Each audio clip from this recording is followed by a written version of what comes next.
sorry, I just got caught. These people are still out protesting. Yeah. Did you see that guy that's blind in the eye because he was trying to stop ICE and doing that and got a flare in the eye and stuff? You know who didn't get a flare in the eye? Me. I was at home. You know, the people are trying to stop ICE. That's enough right there. Jesus Christ. I don't take the politics out of this all. Just think about it. What kind of people we are. What would make us go out there and clash with the government? They could say you can never listen to Led Zeppelin again unless you come down here and fight us. And I'd go, there's a lot of other bands. I love Zeppelin, but it's so cold out. Yeah. It just blows my mind. Like, who are these people? Who are these people that are out every day and they're throwing rocks at cops and all that? And how much are they getting paid? Paid protesters. Yeah. It certainly is a... Because it is weird that whenever you talk to protesters and they don't seem to know anything about why they're protesting. But they all have the same sign. They're all manufactured at the same spot. Yeah. I love the people who go to different protests and in different states and uncover the same people. I This saw is Mary, one. whatever. Yep. She was here and she was here. Yeah, I saw the one that was a lady and she was at over 130 different protests. And they just kept on showing her in different places. And it's like, I have to tell you, if you're at 130 protests and you're not getting paid, then you're just crazy. Oh, yeah. You're just nuts. I would think a lot of them are. A lot of them are getting paid. A lot of them are just insane. Crazy. Because how else would they be able to afford a life? Like, what job is letting them off 140 times a year to go protest? What is their life? You know what I'm saying? They're Right. this is what they thought was the best thing to do this morning was to get up and clash with the government on a disagreement they have about immigration. Also, I don't think you're that successful that you were that successful that early, and now this is what you do. You know what I mean? Yeah. Gio, I got to tell you, I was having nightmares last night. The last thing that Bobby said to me was, "Are you getting coffee in the morning?" And I said, "Yeah." And he said, "Can you get me my coffee?" And I go, "Yeah, what is it?" And he told me, and I went, "Okay." And I didn't write it down. And I just, the whole night, I kept tossing and turning on venti, cold foam, just going back and forth. Americano, I couldn't remember it. I didn't want to screw it up. Can I tell you what you texted me? Oh, no. Can you egg Bobby venti ice Americano with chocolate protein F foam and a stevia on the side? Yeah, good job. You got it. I like to write in code in case somebody Where else is the F egg? I asked. They would not put egg in the Americano. No, it's for the Fay egg. Yo, gotcha. No, I don't. He wanted protein cold foam in there. And, I tried it one time and it made me want to vomit. I figured it out. You just made me think of whenever you said egg. Carmen, have you seen the thing that you make, the little muffins that is just peanut butter, eggs, blueberries, and I think it's one other thing. And you just mix it up and put it in muffin tins, and they come out and they say they're fantastic. Oh. It's No. It's just it's like 4 things. I saved it. I'll send it to you. Okay. It's like 4 things, and they're like, why would you eat anything else? This is so perfect. Yeah. See, I've seen a thing for veggie muffins, and you do zucchini and carrots. Oh, that doesn't sound nearly as good as what I just said. And you grate it up, but then you put a bunch of cacao or cocoa powder. Cacao. And honey and stuff. And basically they're chocolate muffins, and each muffin has 3 servings of veggies or something like that. Chocolate and zucchini and carrots. Listen. No, mine just throw up in my mouth. My mother-in-law makes these for the kids. She calls them monster muffins, and they've got spinach and all kinds of stuff in them. But when you eat them, you don't taste any of that for some reason. Because of all the chocolate. I tell you give them a cool name like monster muffins, I might try them. Because they're green and look weird. So she'd tell the kids they're monster muffins, and they taste fantastic. Pete and I used to bang a girl we call monster muffins. Oh, yeah. She never made us any snacks, but. Plus, I've tasted your mother-in-law's green bean casserole. Whoa, I didn't know where you were going there. She's got it dialed in. Yeah. He's eating your mother-in-law's monster muffins. Oh, by the way, I don't want to put your business out there, but your card declined again. Oh, it's I got it. I covered Are you it. all It's right, fine. dude? Do you need a loan or anything? Or Saying, every time I go now, they're like, Yeah, you still owe like $5. Oh, yeah, you still owe my God. $2. I'm sorry. I'm like, I'm sorry. I'll reload today. Yeah, I can't. It's supposed to reload automatically when I it gets know. to a certain amount. Did you get a new card or something? No, let me No. open it up. No, and in see. fact, he got gift cards over the holidays that he supposedly put on there and stuff. I can't wait for the rumors around the station. Did you hear Mike had to sell one of his refrigerators? It says 0, Gio. Yeah, I know. Yeah, that 0 is not good. That's, You can't pay. That's what they told me at the Starbucks. were the 3 coffees that you got more than 0? Yes. Oh, okay. Yes, they were. But the unfortunately. auto reload is on. I don't know why. Listen, I'm sorry. I fixed it. It's all right. I took care of it. You're good. I'm sure it's not anything you're doing. I just don't want you to run into the problem when you go out for Starbucks. Thank you. You know what I mean? So my it's very wife, embarrassing. my wife and I went to Starbucks yesterday. On our way there, she was like, "Listen," she's like, "We gotta slow down."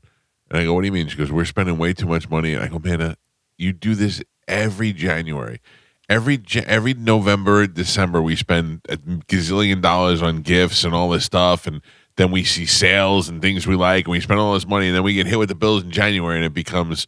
We need to slow down. I go, just let it play out. It's how it usually goes.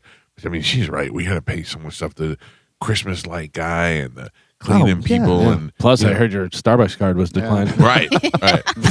So we start talking, and then all of a sudden, she's also concerned with how we were talking about retirement the other day. Yeah. On talking to a financial advisor, and if we have retirement all taken care of, and this, that, and the other thing. And I go, we'll be fine. And she's like, okay, whatever.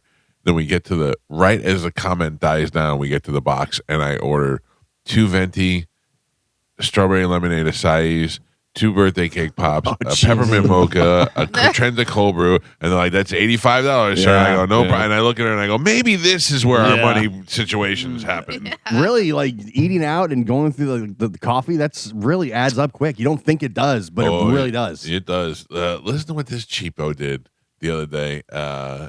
We have a gabillion. I'm not sure if it's a gabillion or trickabagillion points on American Express that we never use for anything. Like every once in a while, it'll be like a vacation thing you could use points for, or a flight or something like that. But we have all these points, and we were going out to dinner, and Amanda said, "I'm going to get digital gift cards with our points from American Express. They email them to you instantly, and then you could use them to go out to dinner." I go, "You are the cheapest person I've ever seen." Yeah. I go, "Guess what? When they come to the table, you're handing them Yeah, digital gift cards. yeah, This guy exactly. ain't handing them digital gift I cards." don't have any. smart. I don't have It any is so money, smart. but here's my phone that has. The thing, you know what I mean? Here's Yeah. some paper coupons.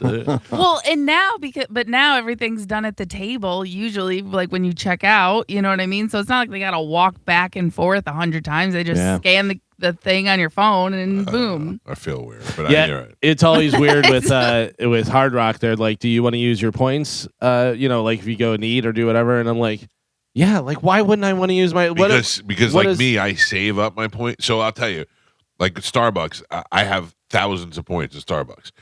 You only need like 60 to get a free drink. So when they always go, "Do you want to use your points?" I go, "No." Because usually I save them for when I have the kids in the car and my bill is $120. I go, use my points. That's usually, so that's why people don't use them all the time. Yeah, I don't know, but I don't see any reason not to. Yeah. Like when I go to Walgreens and they're like, "You have points. You save $7. And do you want to do it?" I'm like, "Yeah, yes." They've been telling me you should probably use these points. This card was just declined. Yeah. That's what I keep getting. Do you have any digital cards? Yeah, or- it was declined again. What? How the world has changed today? You're wearing a hat. You're not wearing a hat. Yeah. right. No hat day for him and a hat day for you. It is 36 degrees out, I think it is. It feels great though. Is it really? I love No. it. Yeah. It's Frask out. I walked out. I'm like, oh yeah. Yeah. I'm hit me in sorry, the face. 34 degrees. I was thinking, too bad the Stadium Series isn't this weekend. Oh, That's yeah. what It they would were hoping for. be perfect. Right. But That's what they were hoping for. 2 weeks from now, it could be 80 degrees. Yeah, 2 weeks from now, though, it could be back to this. So Yeah. who knows? Yeah. And a little PSA because it is so cold. I went to go warm up my car this morning and I hear tink, tink, tink. And I'm like, what was that? 2 seconds later, a cat runs out Yeah. because it had Oh. climbed up and, one of my tires to stay Yeah. warm for the night. Oh, poor cat. So everyone just don't get in your car and take off. Oh, no One, way. You shouldn't do that anyway. It's bad for your car. You should always allow your car to warm up for at least 5 to 10 minutes. Thanks, You have an Mom. electric vehicle. You're welcome. Screw that cat. It's not a dog. Yeah. Oh my God. Do you remember one time we had a guy on the show that walked out to his car and he thought that his stepdaughter had blown a tire because there was a big hunk of rubber under her car. And he went to go grab it, and it was an alligator tail. Oh, yeah. Yeah. Yeah. That was insane. I still think about that all the time. I walk out, and I look. My neighbor had one under his truck. Oh, like it was, see. and it was 5-6 feet. There was one in the backyard the other day, but a significant amount away. It was on the other side of the little pond that's out there, but it was big. It had to be 8 feet long. I mean, Yeah. I could see it from my living room. I could see it across the way. And but they stay over there and they don't bother me. They haven't eaten any golfers yet. They're not going to come over here. Yeah, they're not really aggressive, and they take off the minute they sense anything. Right. Usually. We spent some good time. Well, I say we, me and Tom. Tom did all the work. I just watched him make sure Ralphie was all warm for the day. We got 2 heaters in there, and it was 88 degrees last night when we checked inside his little house. And for those of you who are worried about it, it was 88 degrees, and he's inside his house. We put a new door on the front so that all the heat stays inside too. So It's so funny. So hopefully he's not dead. My dog Ghost is a husky, and she loves the cold. Like, she won't come in. She's like, nope, cold, staying out, just staying out here. Want to just lay on the pavers with the cold. Yeah, I had to take my dogs to the vet, and how's Mabel's ear? It's fine now, but it's amazing how much harder it is to walk 2 dogs. Oh, yeah. Well, you got a wild one, too. I got one that's a lunatic. Yeah. Mabel will just stand by my side and do whatever. Hazel wants to see the world. How are they on the leash? Oh, they're fine. They're but they're constantly, they got those leashes that pull them, so they're like, they're choking themselves. I'm like, slow it down. Do they freak out at the vet? No, they were fine. My dog, the minute we get in the parking lot, he knows. He knows exactly where we're at. It's amazing. love it. They love it. They were jumping all over each other to get inside, and they both got shots, and they were fine. Yeah, he freaks out. He don't want to go there. It's the place where they take his temperature and do all that stuff. It's amazing though that he knows. Like, right the minute we turn in the parking lot, he starts like freaking out. Then he's like, "Oh, we're here again." It's so. I wonder sometimes what they know. Obviously, they respond to certain words, and but Amanda can say dinner between the hours of 4:30 and 5:30 and make those dogs do anything. She can make them talk because they know they start to get the itch of the time, and then they associate that with her saying dinner. Right. So when she's like, "Do you want some dinner?" and Mabel does the spinnies and spins around, and Amanda can be like, "Spin 50 times," and Mabel will just keep doing it. But the way they recognize people is amazing to me. They see the groomer coming up the jar and they lose their minds. Dino, they love Dino. Yeah. Some people will just sit there and bark, but some people they lose their mind over. Yeah, is that crazy? Dogs are smart. Cats are dumb. They're sitting in the wheel well. That's why if a dog is getting eaten by a seal, I'm not going after it because the dog. Because you're not a good dog owner. We've established this. No, listen. I'm such a good dog owner. If my dog got eaten by a bear or whatever it is, dragged into the woods, I'd be like, "Oh, we definitely need to get another dog." I would keep the dog. Right? I'm a giver. I'm a giver. This weekend, starting tonight, we will be at McCurdy's Comedy Theater in Sarasota. The great Robert Kelly will be on stage with Lynn Koplitz tonight. Tonight is a great bill if you're going to the show. Yeah. Lynn Koplitz is somebody who is normally a headliner, and tonight she is on the show with Bobby.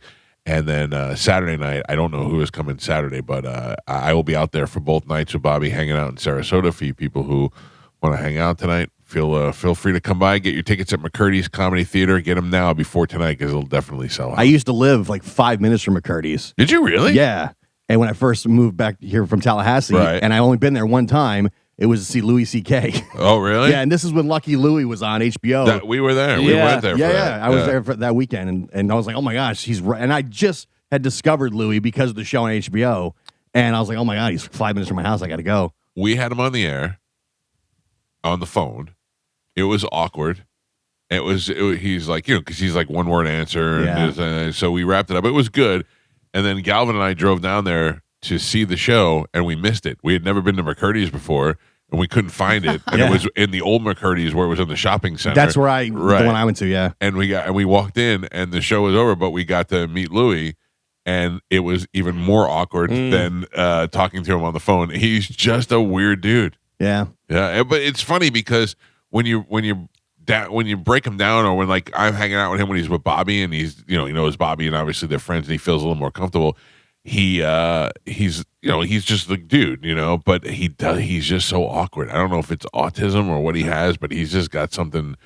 He's got some weird social. I don't know, the only time I was around him was when Bobby did his special down in St. Pete, and we were hanging out in the green room. He wasn't so bad. But he was just sitting on the couch, and I'm like, well, I'm not going to say anything. Little Louis C.K. right there. Bobby and I were driving downtown in Manhattan, and we were trying to find a place to park because we were hosting.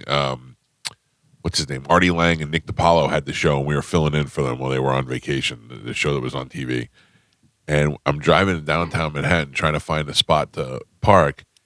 And Bobby goes, "This is where Louis lives. He lives over here." And I go, "Really?" And he goes, "Oh, there he is. He's walking to his house." So he's getting in his door and he's getting his key. And Bobby yells out the window, "Hey, Louis, I love your show. I'm a big fan." And Louis goes, "Okay, thank you." And he goes, I watch your stuff on it. He's like, "Okay, thank you now. Bye." Like Louis it was the weirdest. Yeah. And he's like, "It's Bobby Kelly." And he goes, "Oh, okay." And he came over and I don't know. He just is so weird. He's like, But it's probably the 10th time that it happened to him in the last hour and a half. Yeah. Oh. All right. 800-771-1025 are the phone numbers. Carmen, what do you got for the big weekend plans? Nothing. Oh. A lot of walking pad. A lot walking pad, yeah, because I did the math, so I figured out like the extra steps I need to take to like make up for the days I didn't get my goal. So Carmen's gonna be walking all weekend. Yeah. No, I'm only down 30,000. 30,000. But I could do that in 2 days. Wow. You know what I mean? Like I can add that. Like that's nothing. So but yeah, between that and then going and visiting my mother-in-law, that's basically what my life is. You have a mother-in-law. I do, 'cause I'm married. Jeez. I'm sorry none of you guys are happy about your marriage. I'm happy. I'm fine. Listen, I can honestly say my wife has never squealed, "I'm married." Yeah, no. That's I never do. come out of her. And when Chad has to tell, "Oh, my wife and I will do," oh my God. I watch those videos where there's a boyfriend and girlfriend in the car, and the boyfriend's on the phone, and he goes, "No, I'm just taking my wife to the store," and she gets all excited. Yeah. I'm like, oh God. Oh, listen, it gives me butterflies every This time is why he we says will it. always win. Yeah, that's fine. Yeah. Listen, last night I was watching West Wing. And I got him to call me Mrs. President. Ooh. Yeah, I don't know what you guys do at your house. We like to have fun. What do we do? I got mad at my wife last night. That sounds about right. Yeah, Yeah. I did it because I expected us to. I wanted to forget it. Oh. All right. It's not that exciting. Denied.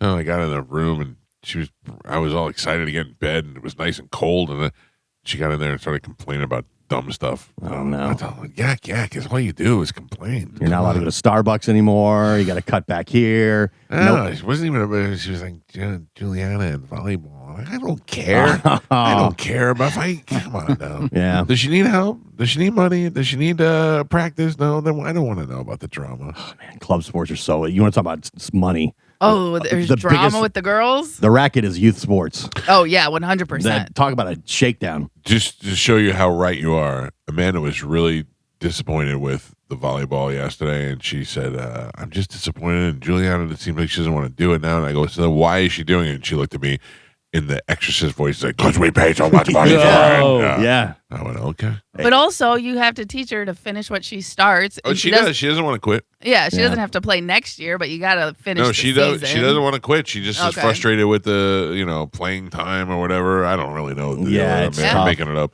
Get but better. but No, I'm kidding. yeah, No, but I'm kidding. you know what's so funny is she does all these private lessons during the week and all this stuff.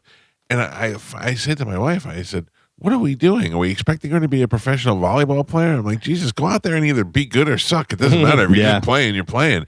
She's going up. They're videotaping her and watching the video back. And I go, what are we doing here when I'm making a pro athlete? Yeah. I mean, you can get a college scholarship though. She's not even close. Oh. She's not even good on her team. Because All she's not even in, but she's not in high school. Yeah, but yet. if she was like the standout player on our team, I'd be like, It yeah, we d- got to get her doesn't. training. It doesn't Yeah. matter. A She lot stinks. What It if all doesn't- of a sudden she's Sam Darnold? 2 years from now, she's great. of Michael Jordan cut from his junior It's high school true. It's team. true. You know what I mean? Like it just. Are you saying my daughter could be the Michael Jordan of volleyball? Maybe. Now She that's might be way- the Michael Jackson of volleyball. I can already see the 30 for 30. My dad never believed in me. Yeah. He called me a loser on his And radio that's show. That's why I started my OnlyFans. Yeah.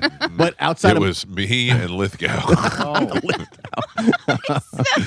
then it cuts to Lithgow. No, outside of my mortgage, my daughter's club soccer is the most expensive bill I have. Yeah. Yeah. That's- It's insane. It is. But they totally love it. crazy. So what am I going to do? Nothing. As long as they love it. Yeah.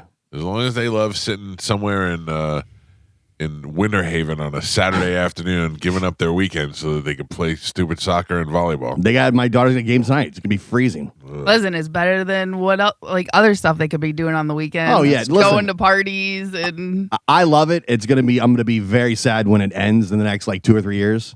But it's, it's expensive. I thought we were about to get robbed by a cab driver. I thought we were going to buy a newspaper. extra. We got jokes everywhere. To a room full of sissies. I No. was going to say something else. Yeah. Go run Good one. terrestrial. Let me ask you a question. Can you tell me, without touching it, tell me what your coffee order is? Get in the microphone and tell me what your coffee order is. Yeah, but I just don't answer questions with you because there's always a setup. Oh, no, I'll tell you why. You know what I mean? Because you told me what it was last night, yeah. and I didn't write it down, and I had nightmares all night that I was screwing it up and that I was getting the wrong thing. Who are you? I'm a guy who When cares did about you his start friend. caring? It's Americano Okay. with chocolate protein. And a stevia on the side because I wasn't sure. Dude, when did you? What happened to you? Listen, You're like you so took nice. me to a nice dinner last night. What's that? I did. Yeah, Yeah, so but you've it's the taken me least, to 55 nice dinners. it's the least I could do. Was it supposed to have cold foam? no, no. no cold foam. No cold foam. The protein. No, just the chocolate, the chocolate protein, which I didn't think I was gonna like. I don't like it. I love it. It tastes like somebody threw up in my cup. Did You your know- card get declined at the dinner? Because Mike's got declined at Starbucks. Really? Yeah. Oh no, we're in trouble. I got you, though. You may need to start paying to stay here. Yeah, Bobby, leave Help a tip him out. for the waitress. Oh, That's so funny. I was thinking about that this morning. what? I don't know, just me and you getting old, losing all our money, having to live together. That sounds wonderful. Yeah, me and you down in Sarasota, I used to tell. walking the beach in the morning with our 2 little dogs. Oh, dude, doesn't that sound good? Sounds great. I I live with Pete for 6 years. It was the best 6 years of my life. I'm just saying, we'd have a ball together. Me and my friends we used to go. My friend had this cousin who had this monstrous house, and he'd go away to California, and he'd let us use his house when we were in high school. And it would be like 5 of us chilling out, and then we'd cut school and we'd go hang out in this mansion. And I used to just daydream that we all lived there together. And I thought, that's like, remember 3 Men and a Baby? Yeah. You Yeah. had Tom Selleck and the other guy, Sam Gutenberg. from Cheers and Yeah. Gutenberg, and they all were like professional guys, but they all lived together and they lived in this multi-million-dollar apartment. And I was like, the fun they must I have. still masturbate. to The that. pride. Jesus Christ. Yeah, no, it would be. Well, here's the thing. I just vacationed with you for 7 days. I don't know how fun it would be. Oh, maybe not fun, but it would be less stress. You might get miserable. You don't do a lot. Right. Just think of the places you could sit. You don't even know, bro. You don't even know. Mike takes Tampa and puts it anywhere. yeah. What he does here, he does in Costa Rica. He does in Russia. He does it You know where I in do it? Japan. Aruba. Jamaica. Ooh, I wanna take it. Yeah, anywhere, any of those spots. I just like to I mean, it's bring crazy the how comfort you. of my life to wherever I am. I don't know, man. It's nuts. You really just make it what you do here. Yeah. And he's on a golf cart in Costa Rica. I'm looking at I'm like, this place is beautiful. He's just playing Pokemon. Trying to get Schwappy Wappies, whatever they have. Yeah, but you know what? That's the thing. You get a Schwappy Wappy in Costa Rica. Do you know my map from Pokemon? When you look at the map, I have caught Pokemon in 4 different continents. By the way, I love that he thinks it's an old Jewish guy, Pokemon. Pokemon. You know, Steve I've Pokemon. Yeah, I get I've it. caught Pokemon in North America, South America, Central America, Yeah. Europe, Asia. I mean, I got to get Africa and Antarctica, Australia. Australia. I have no problem. I mean, dude, there's real monkeys right next to you, and you're trying to catch a phantom thing in a I was bush. trying to catch those monkeys too. I was throwing bananas at them, orange peels, whatever they would get. I was Yeah. trying to track them over. That is the difference between me and you too. I see monkeys and I just sit there and, oh my God, they're beautiful. This is amazing. And you're just trying to call them over and fight them. It's like, I just wanted to come be on. friends. I didn't Yeah, want but to you fight. did exactly what it said not to do in the rules. Yeah. There's a rule book where, Right. you know, hey, don't do this, don't when the monkeys come. And you just break all the rules. As Oh, soon I as didn't know. I didn't know there were monkey rules. I told I'm sitting there telling you not to do that. Oh yeah, 'cause I it's in the didn't rules. listen to you. I didn't listen to you. I didn't know there was monkey rules. There's monkey rules. You're not supposed to look them in the eye. Oh, That's aggression. You're not That's the supposed same to. with me. You're not supposed to. I love looking you in the eye. I'm mad at Galvin. why? Oh, what happened? Oh. Well, you know, I mean, I feel like we're all fat in this room at one stage or another. I don't know. We've all had. Galvin's are really skinny right now. Well, right now, but he's one of us. Yeah, There's always he a could come back. There's always a chance you'll come in here and get me like, my shin broke. I'm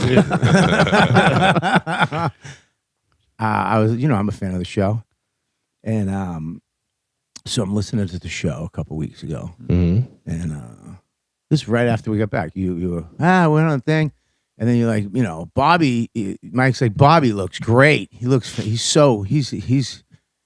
killing it, and I just heard you go, well. That's not true. He's still big. Oh. It was not the well. 100% that wasn't me. Okay, 100% that wasn't me. No, it was because he called me right after. It wasn't.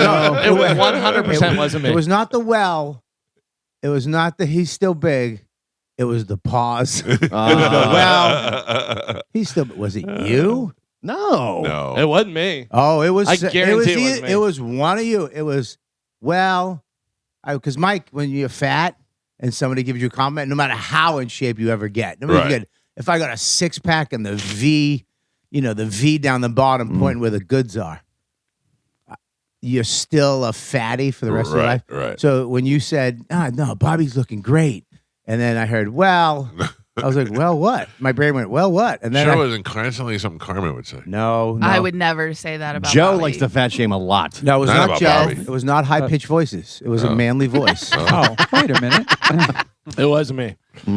It was. No. Can we figure out what day it Prove it. was? Yeah, it was pull the the tape. day you came back. All right. The day after vacation. All right. We'll research. Well, it'd be funny if it never happened. It was just my fat voice. Yeah. Guaranteed it was one. It happened. I want to see. Because- Well, they're voice twins, so sometimes it's hard to tell. It is hard to tell between these two. It might have been a combination. Might have been a well. If it He's still wasn't big. me, you have to put $500 on Mike's Starbucks card. Ooh, I like that. No, I like hey, that. I get $500. And if it was you, I can tell you it wasn't me because I wouldn't do that. I wouldn't say that It- because that- I know I- that you worked hard I- and I know that you got the surgery, but then you've been working out and doing all that stuff. well, it affected me because I thought because it is hard to tell between you two voices. Like you've always been this. Yes. You're like me. You go up and down, you get into shape, and then you'll get big. Like we've been through the process of fat. Right. You know what I mean? You've had a couple fats. I've had 6 fats. You've had what? 2, 3, 4 probably. 4 fats. You've had 8 teen. I'm pretty consistent You're with my fat. consistent, yeah. But and it was like, oh man. Because I was expecting, when you said that, I was, it makes me feel good. You know what I mean? Because I was working out on vacation every day, Right. walking every day. And then it was like, Bobby looks good. And I was like, that's cool. Well, still big. And the word big sucks. Here's the thing. Yeah. I can't picture Galvin saying that. One of them said it. Somebody said it because you told me. I remember. Yeah. But I can't picture Galvin saying it because it does sound like it's just trying to be insulting. And although that is something that he normally would do, I can't see him doing that with you. Yeah. Yeah. Unless I was, I Or you don't were trying think. to make a joke. Right. Or Like I don't think I did it, but if I did do it, I did it because I knew you were listening and I was doing it on purpose to try and hurt my feelings joke and you. crush my soul and make me get fat again so I could be. I don't think I did it. I don't think I did it. I Can don't I think it was crush me. your soul right now? Well, hang on. Here's the thing too. Nobody laughed, So that's like when you say a racist joke and nobody laughs, you're just a racist. You got to get rid of that hat. Yeah, why it hurts. No. You don't have to take it off right now. I don't care. My head's cold. Your No. house is freezing. Yes. I slept with this hat on. Yes. I believe that. I don't understand. I He don't know needs why. to get rid of the hat. Why? You My don't wife like looks it? at me and she goes, "It's freezing in here." And I looked at her and I go, "Yes. Get another blanket." And she did. She went and got another blanket. I'm like, "Oh, I'm putting the heat on." No, because the hat makes you look shorter. No, it's the chair is low. The chair's low, yeah. I know, but in my peripheral, I keep thinking Brad Williams is here. I mean, look, The hat, everybody the hat. laughed at the end of that. That short joke did not bother me. Well, you're still kind of big. And short. All right, we got to take a break. When we come back, we got Sporkle. We'll do that next. It's the Mike Calta Show. It's 102.5 The Bone. Sarasota, McCurdy's Comedy Theater. Number one best friend, Robert Kelly. And the hilarious Lynn Coplitz together live on stage at McCurdy's. And then it's happening tomorrow night as well. Bobby will be out there. Do you know who's there tomorrow yet? I don't know. I don't know who's there tomorrow. I like that. I like a little roulette. Yeah, I mean, Lynn's a killer. Lynn makes me nervous. Would you have sex with Lynn? Would I or did I? Would you? Oh. No. No, the best is before I knew you, I saw you on a special, and it was about comedy. This had to be in the early 2000s, and they said, and Lynn Coplitz there, like, for women, it's a hard time for them to get in there, and blah blah blah. And she's like, they treat me like I'm one of the guys. They're not always trying to bang me. They always, and you look at her and you go, you know, we're all trying to bang you, right? Yeah. No, Lynn. I mean, look, I think Lynn is still beautiful. Yeah. She was, but But she was. you could get her. She loves your arms. She's like, I love Bobby's arms. No, she's she's still hot. You know. I mean, let's not say hot. Let's not get crazy. But she's still attractive for her age. We want to have sex with Lynn tonight. We can make that happen. Me Just and you, saying. me, you, and Lynn. Not the dream I hope for. Not the dream I hope Who for. would get on top? But believe it or not, I know you don't think that. I'm very, when it comes to that stuff, I've got a good elbow structure. I'm pretty good on top. No, you look fantastic. No, I'm not saying I look good. I'm just saying you don't think of me as you think of me as a bottom guy. Like a girl's got to get on top, but that's not how I always think of you as a bottom. I know. Yeah. I said that. And Brett Hanley just called me. I literally held back for you to have that one. That one in the air, and I was like, "Who's going to swing at that one?" No, tonight's show is going to be sick because Lynn is I follow her at the Cellar all the time. Yeah, and she just murders. yeah. I'm looking forward to watching. Yeah, tonight's show. I mean, you're getting two headliners. Yeah, it'll be good. She's amazing. But yes, we could have sex with her tonight. Okay, good. That's the other thing I was hoping for. Carmen, Yes. what do we have to give away today? We have a bunch of stuff. So we have tickets for Evanescence. Okay, We have tickets for Chris Stapleton. okay, Triumph. yep, Reggae Rise Up. okay, Florida Strawberry Festival with The Offspring. yep. And Monster Jam. Oh, that was a good one. Nobody else at the Strawberry Festival? Oh yeah, No one that I know. slow it down. There may be some changes there. Oh, no. Oh. What? I don't know. Oh, what'd you do? I didn't do it. I'll What'd tell you. you Don't do? worry. What did I'll you tell you. I do? can't. I'll tell you. Don't Oh, worry. no. Oh, this is You everything blew gonna be it. my fault. It's gonna be my fault. He's You did singing. something. No. He's singing. All right. Well, then I'm out. Here's how it works. Carmen is a keeper of Sporkle. Pat Pepper's your judge and scorekeeper. And if Bobby Kelly wins, everybody on the phone wins. How do you like that? All right, let's play a little Sporkle. Here we go. Carmen, what are we playing today? Well, since, you guys were just talking, Bobby used to be fat. Maybe still is, according to Galvin. No. Oh. Don't Somebody no. get that. According to Bobby, saying that that it was audio. me. I'm looking for it. Don't worry. I don't like that I have special Olympic rules. Yeah, you do. Because Bobby's so dumb. If he wins, everybody wins. That's what he's saying. I don't know. That's what you just said out loud. If you win. Clarifying. It was Galvin. If you win. If this drooling idiot wins, everybody wins. That was too far. If you win, will you do the dance that Brad Williams does at the Broncos games? Yeah, I'll do it if I win. Stop seeing that. Pink Pony Club? Oh, Jesus. All right, let's go, Carmen. What are we playing? Fat guys do what? Yes, because you guys are all fat. We're going to do some cereal slogans. Okay. Can you name the cereals by their slogans? They can be new, they can be old, they can, you know what I mean? They might not be current, so All right. just think. All right, your first one. They're magically delicious. Lucky Charms. Gio, 2 scoops of raisins Raisin in. bread. Mike. He likes it. Life. Hey, Checks. Mikey. yeah. Mike. Life. How do they cram in all that gram? Honeygram. Nope. Sorry. Cinnamon Toast Crunch. How do they cram in all that gram? Cinegram. I Golden grams. don't know. The taste you can see. Taste you can see. Yes, the taste you can see. Cornflakes. Oh. Frosted Flakes. Cinnamon Toast Crunch. Oh, really? Yes, all the cinnamon. No point. Follow your nose. It always knows. Fruit Fruit Loops. Loops. Galvin, Damn it. I want to eat your cereal. Count Choctail. Gio. Breakfast of Champions. Wheaties. Mike. Big. Yeah, yeah, yeah. Honeycombs. Mike. Kid tested. Mother approved. Life. Checks. Kicks. Oh, that's it. Kicks.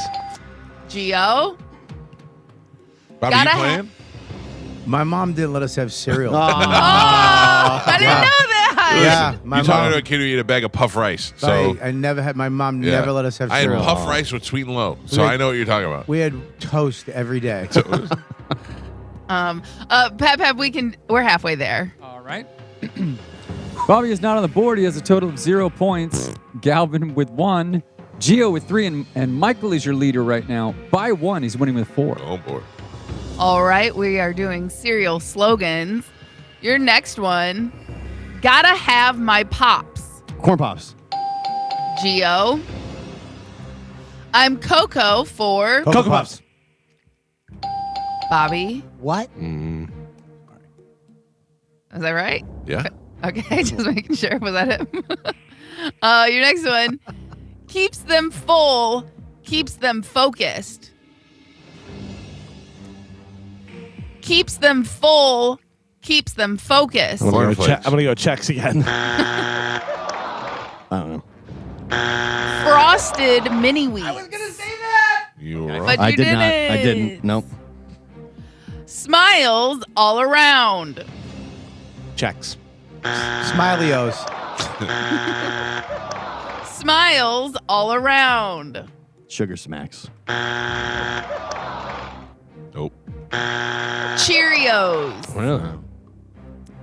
Sit down to a familiar face. Cornflakes. Mike. They're ABC delicious. Alphabet. Alphabets.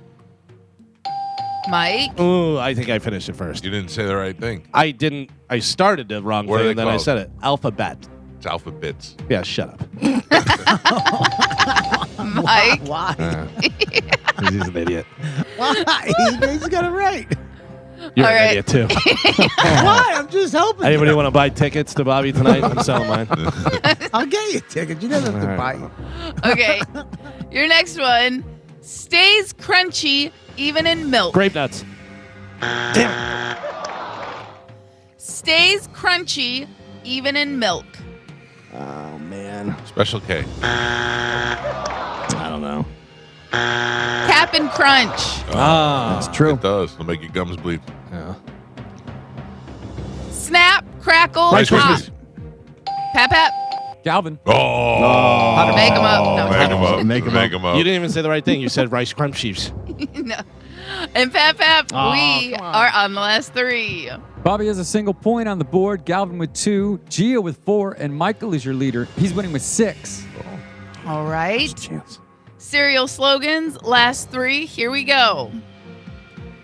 Taste the joy in every spoonful. Bob? Joy Pops. Nope. Taste the joy in every spoonful. Special K. I'm gonna go checks. Katy Perry. Honey bunches of oats. Stupid cereal. I'm starving right now. Yeah. Silly rabbit. Tricks. Mike. And your last one. Frosted Flakes. Apple or cinnamon? Calvin. Your final score. Oh, But No, go ahead. your final score: Bobby with a single point, Galvin with 3, Gio with 4, and Michael is your triumphant champion today. He won with 7. Yes, I did. You know what that means, Bob? What? I've won 3 in a row. That's great. That means I need to make a new rule. Was he on for 3 in a row? that was 3 in a row. I mean, You gotta let us know. Oh, sorry. If you're gonna do special Olympic rules with me, shouldn't I just get an applause for getting one? Shouldn't it be like Yeah. some type of celebration Good job. Good job, for Bob. getting one? Thank you. all right. Now to celebrate me, Yeah. you were gonna say congratulations like one of those monkeys that we saw in Costa Rica.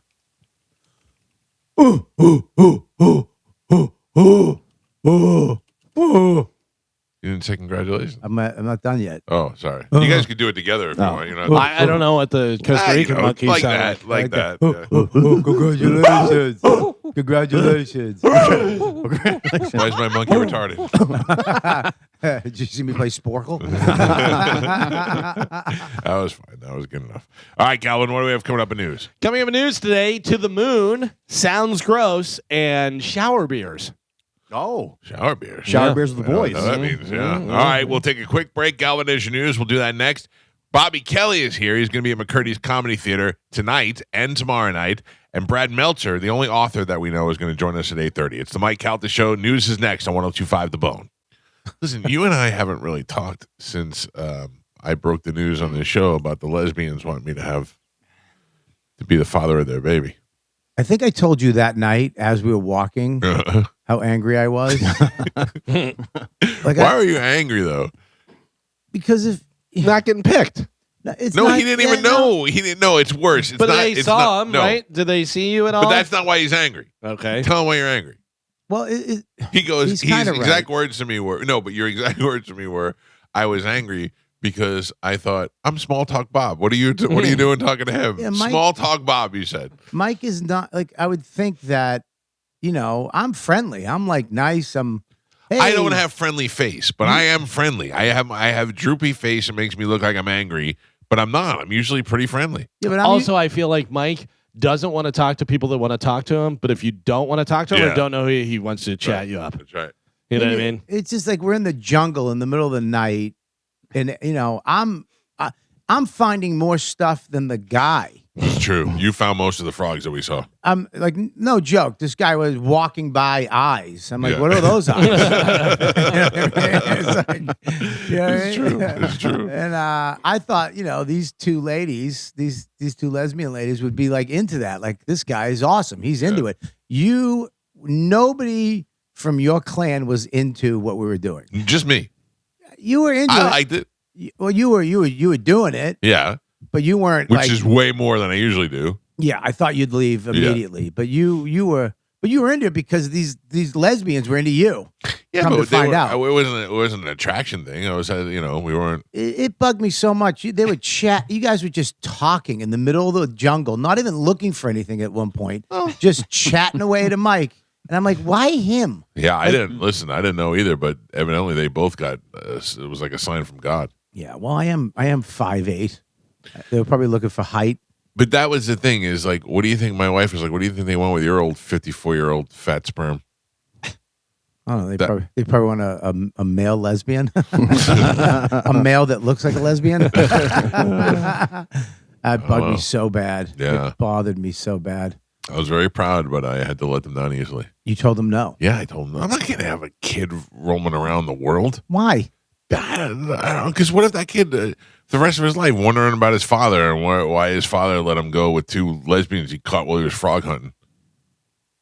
I mean, they tell him the story. He knows. We met your dad while we were hunting in Costa Rica to look for frogs. Yeah. We thought, this is our guy. Tell us about Dad. He was there with his family and his kids. And we thought he'd be great for us. He was kind of lagging behind the group, out of shape. Definitely didn't want to be there. Didn't want to be there. Yeah. And, It's hot. Yeah. Yeah. Crocs on. You're supposed to. You don't read anything, do you? It literally said you're not supposed to wear like flip flops Right. in the jungle at night because there's snakes, I'm and you show up like you're in your backyard. Right. I like to be comfortable. What do you want from me? Yeah, it was very comfortable. Listen, you have a lot of things you have to do. Yeah. Before we leave here today, What's that? you have to hook that box up. Yeah. You have to.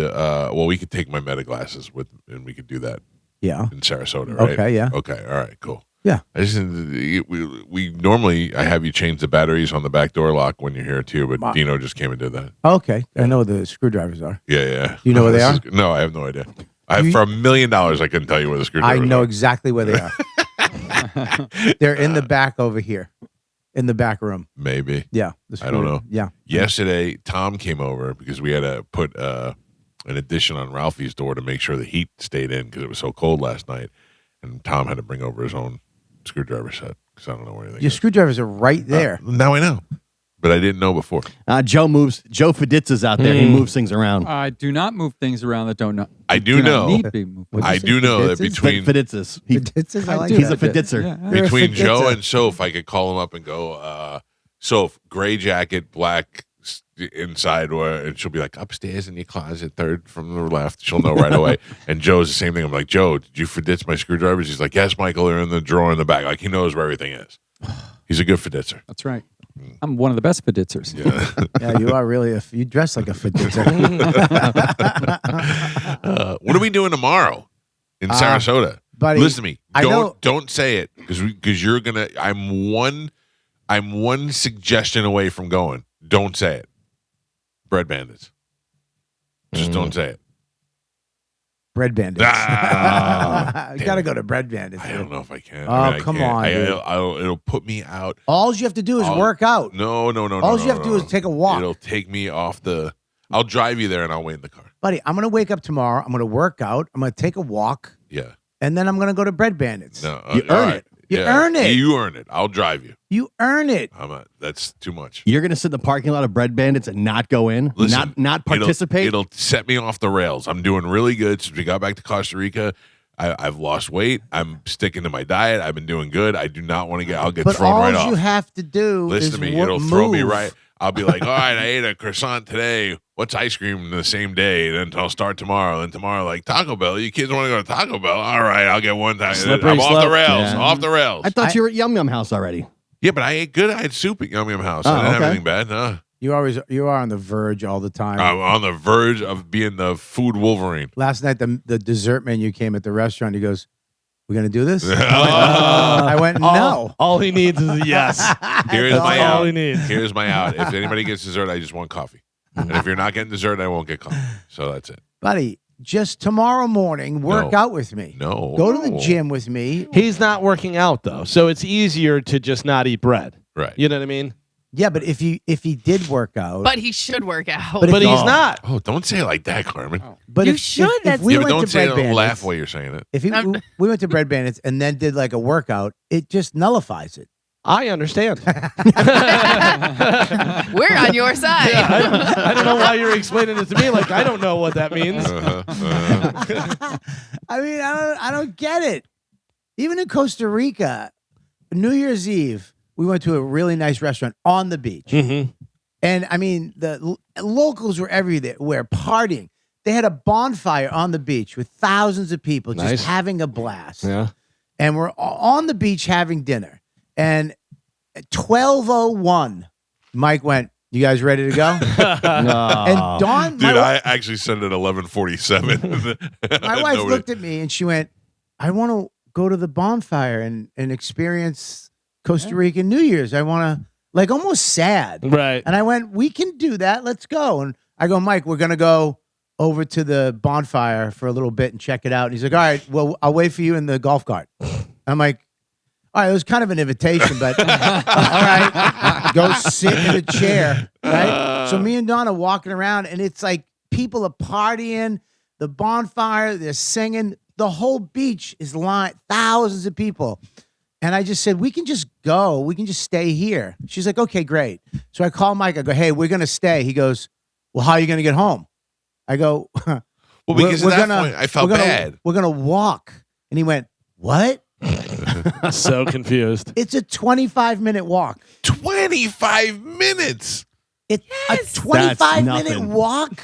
You guys, It was a that's lot. 25-minute walk back to the house, and he was in shock and awe that I said, we're going to walk. Did you walk back to the house? We walked, we walked down the beach, went to the bonfire, we met some people. Sounds great. Then we walked Yeah. down the beach, people are screaming and they're partying, and Do then you we realize even now talking about it, I have zero regrets. I do not. I want to be out.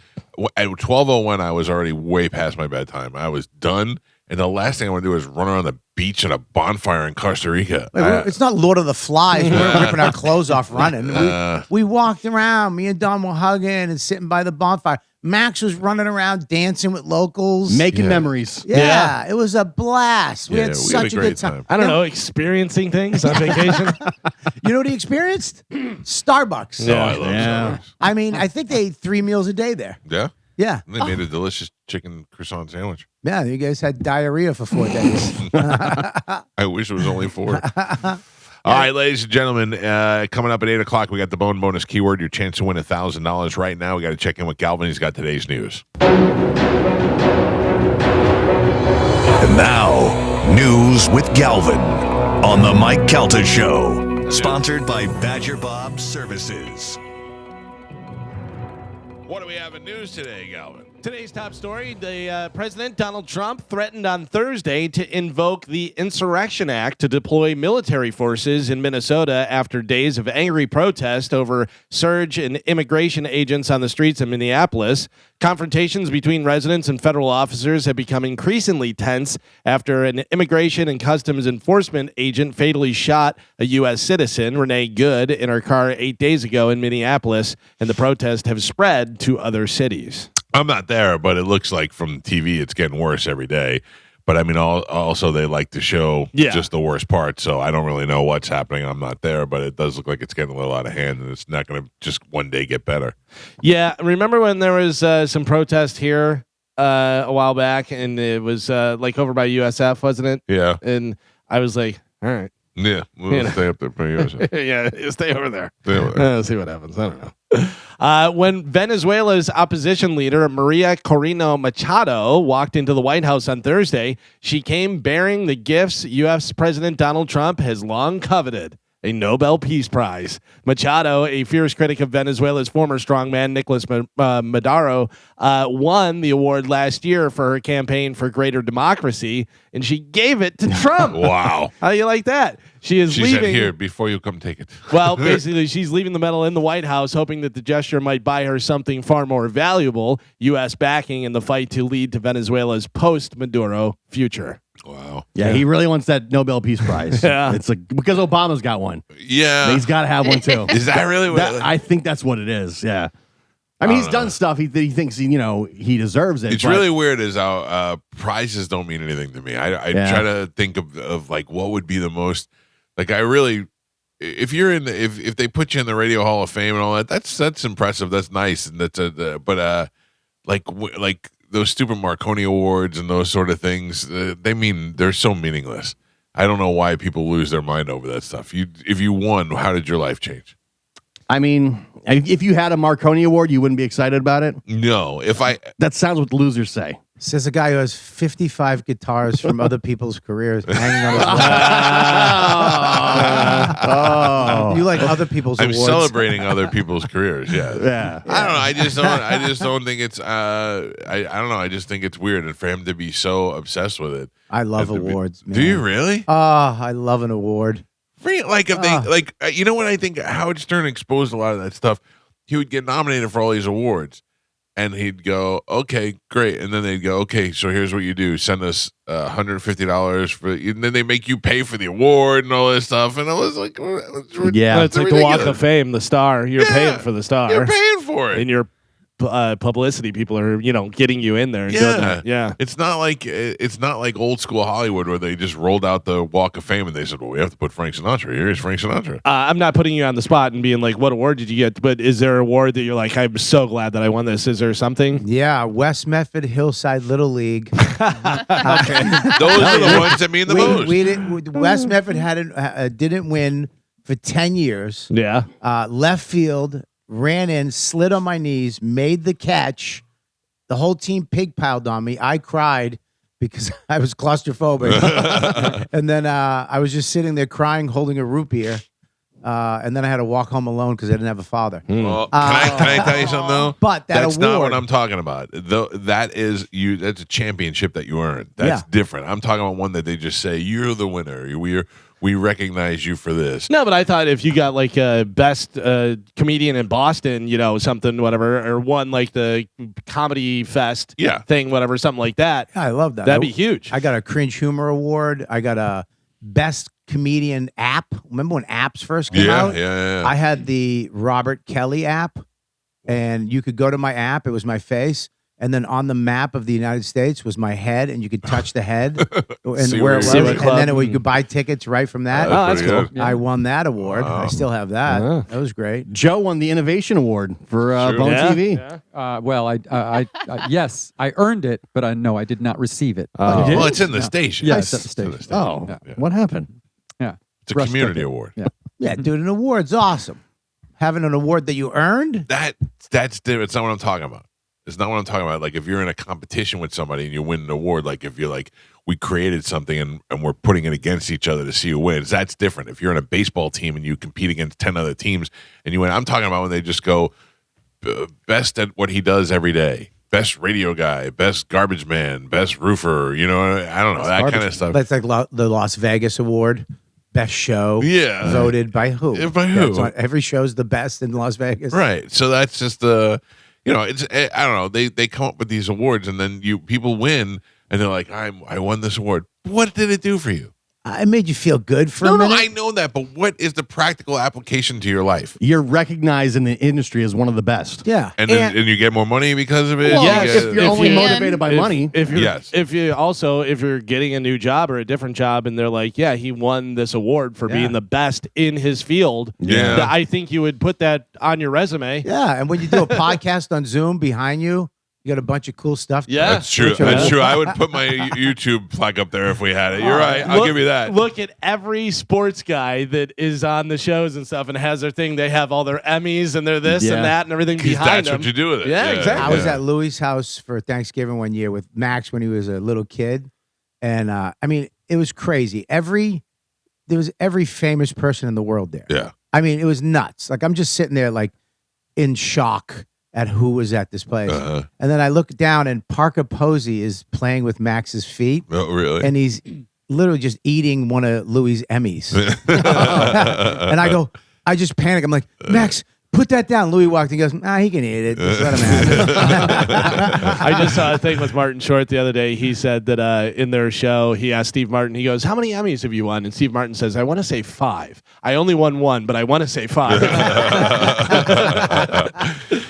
Former Tampa Bay Lightning player and 3-time Stanley Cup champion Pat Maroon will serve as Grand Marshal for the 2026 Seminole Hard Rock Gasparilla Pirate Fest on Saturday, January 31st. Do you like him as the Grand Marshal? Yeah, because it should be somebody who's going to drink and have a good time, and he's never not Yeah. been that Pat guy. Maroon is going to be a good Grand Marshal for sure. Pat Maroon is on this station. Is he not on with Yeah. John and Dizzy? I don't Yeah. know, once a week or so. Yeah. I Yes. think once a week. Yeah. Yeah. And I believe I saw him with his feet in ranch dressing, and John was licking the ranch or something. I don't know Really? what was going Yeah. on. Yeah. Off of his feet. I don't know what John Senning does. He's wearing whale's tails. Yeah. He's licking people's feet. It's a lot of. He should win an award for. Yeah. I don't know what he does. Listen, if John Senning, Yes. Yes. if John Senning came to work one day dressed as a woman, would you be more surprised than seeing Brent Hatley dressed as a woman? Yes. Yes. Yeah. I already told him he'd make a bad Lady Sasquatch, and he's working on Lady Sasquatch T-shirts now. Oh. I don't know. It's just still. I still think the blows my bigger mind. you are, the harder it is to believe that you're a woman. You know what I Yeah, mean? but what if you were a Marine? Yeah. The Well- wrestler guy that Who became the woman? transformed Yeah. unbelievably Yeah, to because a he hot was woman. he was a big dude, and now he's like an in shape lady. Yeah, I follow her.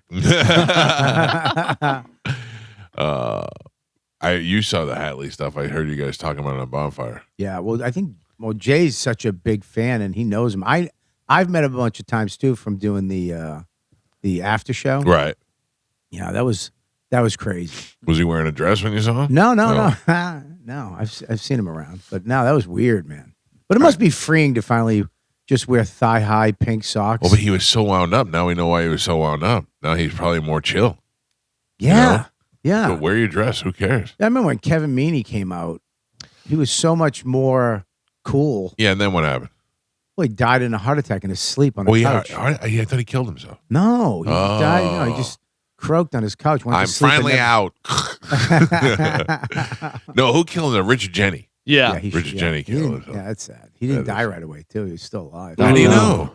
Because You weren't there. I've heard this story from Oh. people that know him. Yeah, he didn't die right away. That sucks. When you kill yourself and you're still alive. Oh, the guy from Seinfeld shot yeah. himself and then had to call 911. Said, I just shot myself. Kruger So, Industries, yeah. He was in Super Troopers too. Yeah, yeah. They had the 911 call, and he's like, "I just shot myself in the head." What an embarrassing phone call. Yeah, Like, but why do you, if you shoot yourself, Why do you call? Why do you call? Just lay there and die. Well, they because say- they say everybody. Yeah, they say that people regret it. Like they did that documentary on the Golden Gate Bridge, Yeah. and people that live, they said as soon as they jumped, they regretted it. They were like, "Oh, this was wrong. Like I shouldn't have done." do you this. know why I wouldn't jump off the bridge? It would be so cold. To hit that water, you'd be freezing. I mean, they say What? That's like cement. it feels Yeah. like concrete when you hit it. That's Yeah. fine. Like I'd The a rather only, hit reason it why the hard. only reason why the guy lived, he had work boots on. The steel tip toe Yeah. broke the water enough. But he did break both of his legs. Yeah. Yeah. That, he said he was Floating in around. the water and he felt something pushing him. And he was like, "Oh God, now I didn't die, but I'm going to get eaten by a shark."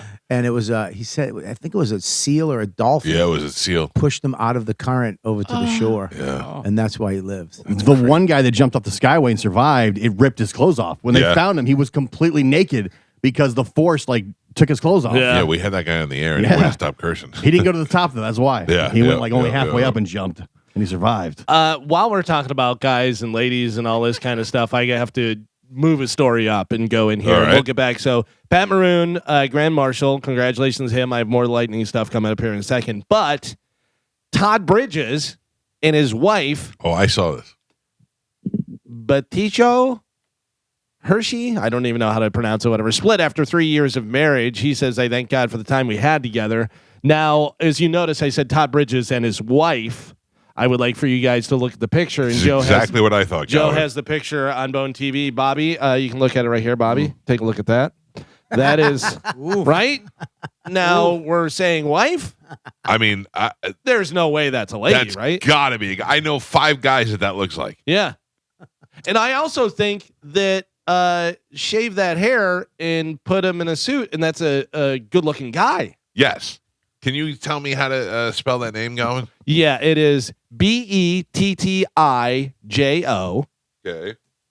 B, and then last name is HIR. Yep, I got it. All right. S. Okay. There is a. Who is? Because I saw that last night, and underneath it said, "For real, how many of you went to the comments as soon as you saw the picture?" Because you were like, "Wait a second, What's the first name of the wife? Batijo." Batisha Hershey, a real woman, comes up in Google. Hold on. Well, yeah, Designer 'cause- photographer. Because she has kids. It looks like. Yeah, you got it. Because they never go too far off their boy name when they pick their girl name. Right. It's always kind of the same. So do you Yeah. think it's Benito? Is Yeah, his- yeah. I met a girl named Denise once. Dennis. Yeah. Yeah, but I mean, That is a man face. yeah, I'm not Very trying strong to be insensitive or features. anything, but I think everyone, as soon as you see that picture, you go, wait a second. Yeah, it said she had 4 kids with her first husband. Oh, wow. Maybe she just has Had or adopted? It's a- Biological, it says. Well, Yeah. all right, maybe I'm Strong wrong. chin. That is a strong chin. strong shoulders. Yeah. Strong features. Strong balls. Huge. No, okay. Yeah, so I just wanted to jump that since we were talking about guys that were dressing like ladies. She looks like Rob Riggle. Kapaya! So we were talking about Pat Maroon being the Grand Marshal. Tonight, your Tampa Bay Lightning take on the St. Louis Blues at 8 p.m. The Lightning are going for their 12th win in a row. Yeah, that's great. Yeah, you can listen to the game right here on 102.5 The Bone. I hope they get it. That'd be awesome. A study found that 2/3 of us still make stupid password mistakes. The most common ones are using simple number or letter patterns like password 123 or using our birth date in our password and basing a password off of your pet's name. Anybody use any of those combinations? Any No, one, you two, can't threes? use pet and you can't use kids. Those are the first things everybody's going to try. So you can't use either one of those. The things that I use are mostly something odd from my childhood that nobody else but me would know. And then I mix it in with some numbers or something. I mix in, I do phrases with curse words. Oh, really? Yeah. Yeah. That's smart. I mean, It's and then smarter if- random numbers. It's smarter if you could use that phrase with the curse words and then substitute your vowels for symbols, you know? Oh, yeah. I mean, those are the ones that they're never going to figure out. But I don't know. I Yeah, but just those feel are the like ones you always forget. Yo, for sure. Right. Yeah. For sure. It was a 0, not an O. All my passwords used to be I hate Moose when Moose worked here. 'Cause I would just look at him and go, ugh. Is there anything you're more proud of? Like every year we do the cruise, and I have the app on my phone, and then I delete the thing off my phone, and then come April, I'm like, oh, let me put the app back on my phone. And I'm like, ooh, what's my password? And I remember it for the rest of the day. I'm on a high. I'm like, this. I might be the smartest man in the world. If you can remember a password that you haven't used for a year, you're like, that's pretty good. But I do have one of those dummy passwords that's really easy. Still, I don't think anyone would guess it. Right, but I it's use easier it- for you to remember. It's easy to remember, and I use it for every my Wawa app, Right. Yeah. all the dummy stuff. Yeah. You know what I mean? Like I Wawa don't even. Carmen. Oh, never Like- forget. Yeah, but it's basically I use it for all apps that I don't even care if someone broke into. Hey, just a side note, I just got a text from my daughter's school, which is in Hillsborough County, that they're relaxing the dress code today because it's so cold outside. Oh, yeah. Can you imagine that? That's a problem that the school has. It's too cold for school. Oh, man. I remember growing up in Illinois, and I mean, school would be canceled. That's the thing. It's different in Illinois. Yeah. Yeah. You get snow days. Snow days were yeah. great. Oh, man. Still going to school still in June. Remember, the blizzard of 79 was so crazy because we had a 2-story house and the snow went up to the roof I remember that. of the first, and we would go out my brother's window and sled Just down. like- yeah, I remember So it was just peaks in the backyard that were so high. It was so crazy. We had snowmobiles too, and that was such a blast. I remember I flipped out because I was walking on a car. Oh, yeah. It was I that was, high. walking, I Yeah. was like, there's a car under here. Yeah. Was it the blizzard of 79 or 78? 79. I think it was 78. In Illinois, it was 79. I'm I don't positive. remember. Yeah, I we have were no in idea. Boston. It was blizzard 78. I'm more sure of that than whether I called you fat. It was big. well, you It didn't was say big was the fat. word. You said I know. big. I know what I said. Which is worse than fat. I didn't. Fat would have been funner. And the well. Next time you're in New York, if you want to stop by and check this out, there is a donut place in New York City that does a bunch of strange flavors to get people in there and stuff. They just debuted a new donut called anchovy cheese. Nope. Ew. I don't know. Why? I might. I mean, not on a donut, on a bagel, maybe. Yeah, don't, but I don't want sweet with my anchovies. You got to put your brain into savory mode. Yeah, but that's the thing. If you give me an Asiago cheese with anchovy on a roll, I mean, yeah, all right, we're good. But if you give me a donut where it's glazed with anchovies, I get out of here. I don't know, dude. I'm into like sardines now. I'm so hungry right now. and anchovy. We had anchovies last did week. have anchovies We last asked for night. a side of anchovies. Yeah, they were Those are delicious. good. Bobby, high five. We're both right. So there was a blizzard of 78 that was known as Cleveland Super Bomb, historic winter that struck Ohio Valley, blah, blah, blah. But the blizzard of 79 was the Midwest. Why, blizzard. we don't get blizzards anymore. We haven't You had do. No, we in New York or Boston, we haven't had like a one of those things. When Yeah. I was a kid, we had snow like that all the time. And now it's like you get like 8 inches and that's it. You don't get like a foot and a half of snow. No, you don't. You rarely hear about that anymore. No, you don't get that anymore. That was my favorite thing as a kid. Oh, as a kid, you get a foot- snow day. Oh, like when you get a snow day and it's not good enough Right. to have fun. I mean, we used to. Do you ever go sledding, mushing as a Kitchen. kid? What's it Back at called? the buses. Yeah, you grab Yeah. the car. Yeah. Oh, that was my favorite thing. I would get to school on a snow day. I would just kitchen. I would just jump on the back of a car. We used to have like 5 of us, and the car wouldn't be able to make it. Yeah. And then the guy would get out and chase us. Oh, that was the best. In my brother's class, there was a kid that was a foreign exchange student, and he was from a place where they didn't have snow, and it said that we were going to get like 14 inches of snow that day. and he was walking around looking because he was scared because he thought it all fell at once. He didn't know. He didn't know how snow worked. That would be great if snow fell all at once. Hey, stay in at 2:00. We're getting snow. You just heard a noise, poof. I just saw the best thing to come out of this weather. Jen Epstein. Have you seen her today? Oh no, what's going she's on? wearing like a sweater outfit with big boots on. That's the hottest she's looked in a while. Oh no, where's she at? I'm looking at her online. Sorry, I just noticed she just put something on her Facebook page. Ooh. Oh, hold on, here I go. Oh, Come on. stupid kite festival. Nobody wants to see this. Oh man, I'm gonna look it up. I'm gonna look it up. You got to get a lot of Jen Epstein on her Facebook page. There's a full body little turnaround shot. She had really long hair now too. Yeah, she's looking hot again. Again, what? Yeah, she wasn't- went through a little weird period. Oh, okay. Not that she wasn't hot, but Well. she just was, So funny that kites used to be toys for kids. yeah, now they're for nerds. You get a kid a kite now, it'll tell you to screw. A startup is accepting reservations for a planned new hotel, which will be on the moon. Prices range from $250,000 to $1 million per guest, and that's just for the stay. It will cost about another $10 million plus to get there as well. So for the stay, it's $250 to $1 million, and then to get there, it's going to be about $10 million. Yeah, I mean but eventually that's going to come down to the point where they can get there for $1 million, and a lot of people are going to go and do that, and I think that's going to be a thing that we'll see in our lifetime. You the won't. end of our lifetime. We won't. No, you No, won't. You wouldn't go unless there's a Starbucks. Oh, I won't go. No, there's no way. I always say this right now. I don't want to go into space. Don't ask me. Like I don't want to go on the Yahoo rocket or whatever. I don't want Elon Musk to take me. I don't want any of that stuff. I have no desire to go into space. Even if, unless I could be like cryogenically frozen, woken up in 100 years and we've already colonized another planet and there's a mall there and stuff. Up and then I don't want to go. Geo, cancel Jeff Bezos. Yeah. Yeah.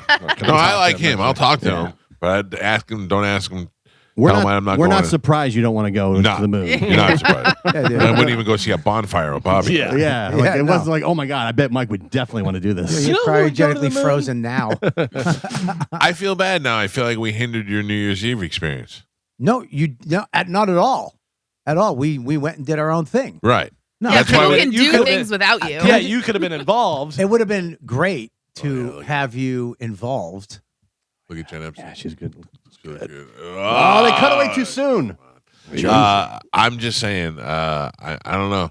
There's not a lot of things that bring me joy in life that make me want to do outside of my like hanging out with my kids. Yeah, You know but what I mean? I mean, look, it would have been great if we all went after dinner, went over to the beach, walked around, Yeah. did all that What? stuff. Stand out there and it's hot. I mean, Experience No. something different. It's not different. It's a bonfire. I've been going to The bonfires since I was people a are kid. different. Ah, The Yeah. We beach met is new- different. we met new people. We were talking to people. The guy Yeah. who ran Thomas, we met his anybody, father-in-law. Anybody ask you to have any kids with them? No, All right then. whatever. I did my job. Well, this fits in perfectly. So yesterday it was National Hat Day, and Joe was very excited about that. Today is, just for you, Mike, today is National Nothing Day. It's created to provide Americans with one national day where they can just sit around, do nothing, don't have to celebrate. Hallelujah. Yeah. That's my day. Do nothing. I'm the king of today. Yeah. The Today is king your of day. nothing. Today is your day, bro. Spotify has raised its prices yet again across all paid plans. Individual premium plans went up $1 from $11.99 to $12.99 per month.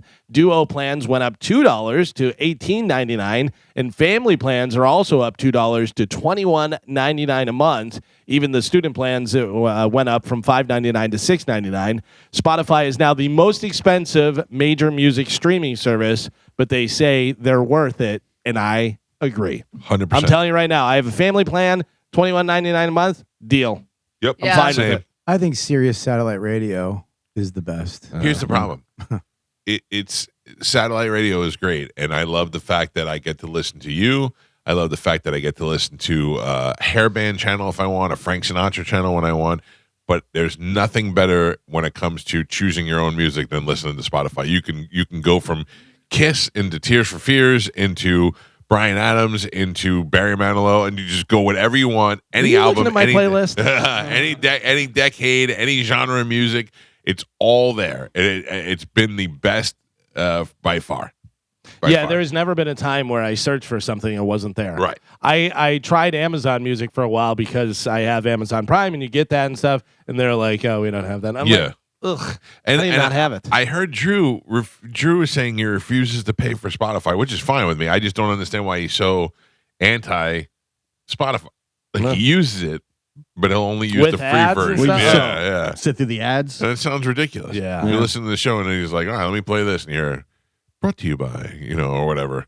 I don't know. And he's like, I refuse to pay for Spotify. I appreciate people that'll listen to an ad-based model for entertainment purposes. I don't mind that either, but it doesn't go over very well on the I would on always. on the air. Yeah. Yeah. I watch YouTube videos. I'll sit through people's videos, do their advertisements. Yes. I know don't what's mind. going I on. don't mind commercials. I don't mind I'll watch Tubi. I'll watch a movie on Tubi. Yeah. And it's just, in the middle of the movie, a commercial goes on. Pops on. Yeah, it reminds me of when I was a kid. You had to sit through the. Right. The Yeah. problem with Tubi though is it's so random. It's not like at the end of a scene. It's Yeah. like, is there You're any right. way you could? Today we have new blah blah, and you're like, what happened here? I don't like the timer, though. The timer Yeah. bugs me because it's 37 seconds. Yeah. And I know that they mess with that timer because it gets down to 5, and it'll stay on 5 for 3 seconds. Yeah. And you're like, you're squeezing seconds out of me. Also, you don't. It seems like you would want to know how many ads there are and how long they are, but you don't. No, you don't. because then you're sitting there and you're like, "There's 2 more ads." Yeah, Get and it outta has the here. time. It's like torture. Yeah. Gives you time to go to the fridge. Yeah. There's been stuff plenty of times where YouTube, I'll click on something, the ad's too long, and I go, I don't need to know. I don't need to know that. Pamela Anderson felt yucky being near Seth Rogen at the Golden Globes since he made the Pam and Tommy series. She said, quote, eventually maybe he'll reach out to me and apologize. Apologize. Yeah. Ugh. She said, She said because she had nothing to do with it. And then she went on to say, it was the darkest time of her life, da, da, da. But the big thing was no one asked her and they didn't include her at all Ooh. in it. Listen, I'm just saying, letting you know what she said. Yeah. It wasn't that great. she should have went over and slapped him like Will Smith. Yeah. Oh, yeah. You want to make an impact. See what happens. Bam Margera says he will only appear in older, unused footage in the new Jackass movie, and he suggested that that's the all the movie will be made up of because he's not going to be in it. So now he's like, oh, this is trash. He added that he's still too hurt to reunite with the old crew. Still too hurt? Wasn't asked. What do we think? Wasn't asked and was supposed to come on the air and talk about it with us. And the day that story broke, he canceled in the middle of the night. So definitely he's the one hiding. 4 o'clock in the morning. Right. Text me and said I can't come. Right. Because I'm not talking about Jackass. Yeah. So And if you're not coming in, why are you up at 4 in the morning? Exactly. well, well, he was probably working out. Last time they were going to come in, they texted me at 3 o'clock in the morning and said, "Ooh, we've got the flu. We're not going to be coming in this morning." Yeah. So I don't know what's going on. Interesting. Good luck. See what happens. there's certain people who do that and they go, all right, I'll give you another chance. Then there's certain people at one time you'll never come on again. The flu. I was like, all right, I understand. We'll figure it out. Yeah. And then this time I was like, come on. Mm-hmm. Come on. You're killing me. We talked about Bruno Mars. He announced a tour. Anybody excited? Anybody going to see him? I know you said you saw him and it was a great show. But Saw him and it was a great show. Got tickets to go for my wife and daughter to go see this show. oh, did you see this show? Yeah. Well, you were one of the ones that helped him set a record. Bruno Mars is rewriting the history books with the Romantic Tour. Upon going on sale on Thursday, Mars broke the single-day ticket sale record for both Live Nation and Ticketmaster, Wow. moving 2.1 million tickets. Jeez. He's good. I'd go see. I've seen him. He's good. Show's good. It's he's the prince of our generation, and he's great. But I'm not going to this one. His girlfriend, there was a comedian, Eric Rivera. Just I know Eric. You know Eric. He opened for me a bunch of times. Yeah. I showed up at the Cellar one night, and he was with this girl, smoking hot girl. And then I came in with Dane, and then Dane sat down, started talking to her. That wound up being Dane's girlfriend. Oh. So Dane took her from Eric, and then Bruno took her from Dane. So every time I saw him at like awards stuff, and she'd be there, I'd be like, I know her. Is Boy. it Jessica Caban, Yeah, I think so. American model and actress? Yeah. At the funny. Cellar with Eric Rivera. How excited was Eric when he scooped that? And then you see a famous person. Dane walks in, you're like, oh, boy. Oh, I never lost a girl in the moment. Like, I'm sure I have lost her mentally, but never left without her, you know? Yeah. Like, if you brought a girl in and she leaves with Dane, that hurts. I used to have a guy like Godfrey was Yeah. my girl check. Uh-huh. I used to bring girls in to meet Godfrey, and I'd sit it down at the table. And if they left, like, oh my God, he's so funny. I love him. I'd be like, all right, you're done. First time I brought Dawn in to meet Godfrey, she's like, he talks too much. I was like, You're my you're the guy. one. I just gave her the ring. Because he's all charismatic. And he's Oh. got abs, yeah. Oh, he's so charismatic. Yeah.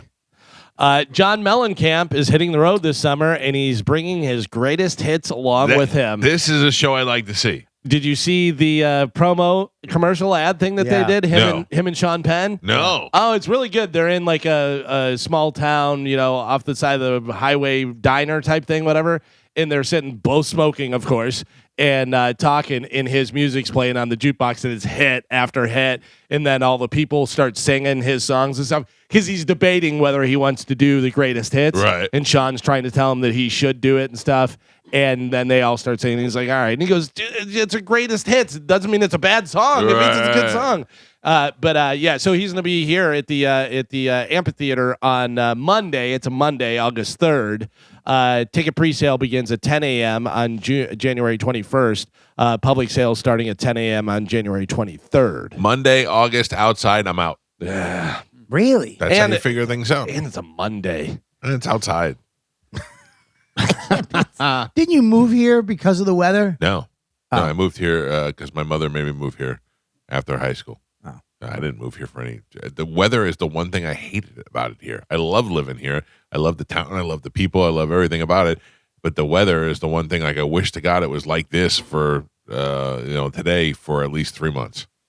That would make me happy. Did you see Sean Penn smoking at the Golden Globes? Yeah, He had the table. yeah. Oh, I love that. He's great. And who's It going to said tell us smoke. Sean Penn It no? said smoking section on his table. Yeah, I gotta tell you that I don't like that. I don't like him. I don't like that. You're so cool that you get to smoke. You get to bother everyone. You I don't think he scumbag. said I he's don't know. cool. I think he just doesn't care. Okay, well, Yeah. I don't care either. You're not allowed to come to Golden Globes because nobody wants smoke. I just still You love. disgusting- I love smoke. I love smoking. I think Yeah.